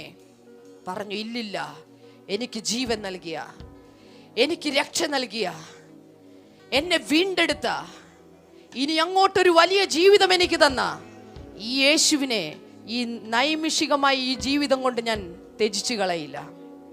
അഞ്ചാമത്തെ വ്യക്തി മരണമടഞ്ഞു. ആറാമത്തെ വ്യക്തി ഇറങ്ങി. അവനും യേശുവിന്റെ കാര്യത്തിൽ ചോദിച്ചപ്പോൾ അവൻ പറഞ്ഞു, ഇല്ല, എന്തൊക്കെ സംഭവിച്ചാലും ഞാനിവിടെ മരണമടയുമെന്ന് എനിക്കറിയാം, പക്ഷെ യേശുവിന് വേണ്ടി മരിക്കുന്നത് എനിക്ക് ജീവിച്ചിരിക്കുന്നതിനേക്കാൾ ലാഭമത്രേ. ഏഴാമത്തെ വ്യക്തി ഇറങ്ങി. ആ സമയത്ത് ആ വ്യക്തിയോട് വീണ്ടും ചോദിച്ചു, അവിടെ നിന്ന് പടയാളികൾ ചോദിച്ചു, നിങ്ങൾ യേശുവിനെ ഉപേക്ഷിക്കുന്നുവോ? അവരൊന്നും പറഞ്ഞില്ല. താഴെ മരിച്ചു കിടക്കുന്ന 6 പേരെ കണ്ടു. താഴെ തണുത്തുറഞ്ഞു നിൽക്കുന്ന വെള്ളം അവൻ്റെ ഹൃദയം ചഞ്ചലിക്കാൻ തുടങ്ങി. അവൻ പറഞ്ഞു, ഞാൻ മുകളിലേക്ക് വരികയാണ്. അവൻ വെള്ളത്തിൽ നിന്ന് കയറി കരയിലേക്ക് കയറുമ്പോൾ അത്രയും നേരം ചോദ്യങ്ങൾ ചോദിച്ചു കൊണ്ടിരുന്ന പടയാളികളുടെ കൂട്ടത്തിൽ ഒരു പടയാളി ആ വെള്ളത്തിലേക്ക് ചാടിയിറങ്ങി. പടയാളികൾ ചോദിച്ചു, നീ എന്തുകൊണ്ടാണ് ഇങ്ങനെ ചെയ്യുന്നേ? ഇത് ക്രിസ്ത്യാനികൾക്ക് വേണ്ടിയുള്ള ശിക്ഷാമുറയല്ലേ, നീ എന്തിനാണിത് ചെയ്യുന്നത്? പടയാളി പറഞ്ഞു, ഇല്ല, ഞാനിപ്പോൾ തീരുമാനിക്കുന്നു, I have decided to follow Jesus. ഞാൻ എൻ്റെ യേശുവിനെ അനുഗമിക്കാൻ വേണ്ടി തീരുമാനിച്ചിരിക്കുന്നു. എന്താണ് സംഭവിച്ചത്? ആദ്യത്തെ 6 പേർ ആ വെള്ളത്തിൽ ഇറങ്ങിയപ്പോൾ ഓരോ വ്യക്തികളുടെ മുകളിലേ ഒരു കിരീടം വന്നു നിന്നു, പ്രകാശമാനമായ ഒരു കിരീടം. ഓരോ വ്യക്തിയും അവിടെ മരണമടഞ്ഞപ്പോൾ ആ കിരീടം അവരുടെ മേൽ വന്ന് പതിച്ചു. ഈ പടയാളി അത് കണ്ടുകൊണ്ട് നിൽക്കുകയായിരുന്നു. എന്നാൽ ഏഴാമത്തെ വ്യക്തി അവൻ വെള്ളത്തിൽ നിന്ന് കയറിയപ്പോൾ ആ കിരീടം മുകളിലേക്ക് എടുക്കപ്പെടുകയാണ്. അത് കണ്ടിട്ടാണ് ആ പടയാളി താഴേക്ക് വന്നു നിന്നത്.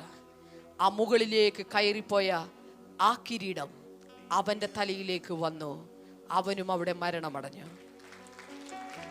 ഇന്ന് എത്ര പേർക്ക് തീരുമാനിക്കാൻ സാധിക്കും, എൻ്റെ കിരീടം ഞാൻ വിട്ടുകൊടുക്കില്ല, ഈ ലോകത്തിന് വിട്ടുകൊടുക്കില്ല, മനുഷ്യർക്ക് വിട്ടുകൊടുക്കില്ല, വ്യവസ്ഥിതികൾക്ക് വിട്ടുകൊടുക്കില്ല, പാരമ്പര്യങ്ങൾക്ക് വിട്ടുകൊടുക്കില്ല, മനുഷ്യബന്ധങ്ങൾക്ക് വിട്ടുകൊടുക്കില്ല, ധനത്തിന്റെ മോഹത്തിന് വിട്ടുകൊടുക്കില്ല, ഈ ലോകത്തിന്റെ ചിന്തകൾക്ക് വിട്ടുകൊടുക്കില്ല.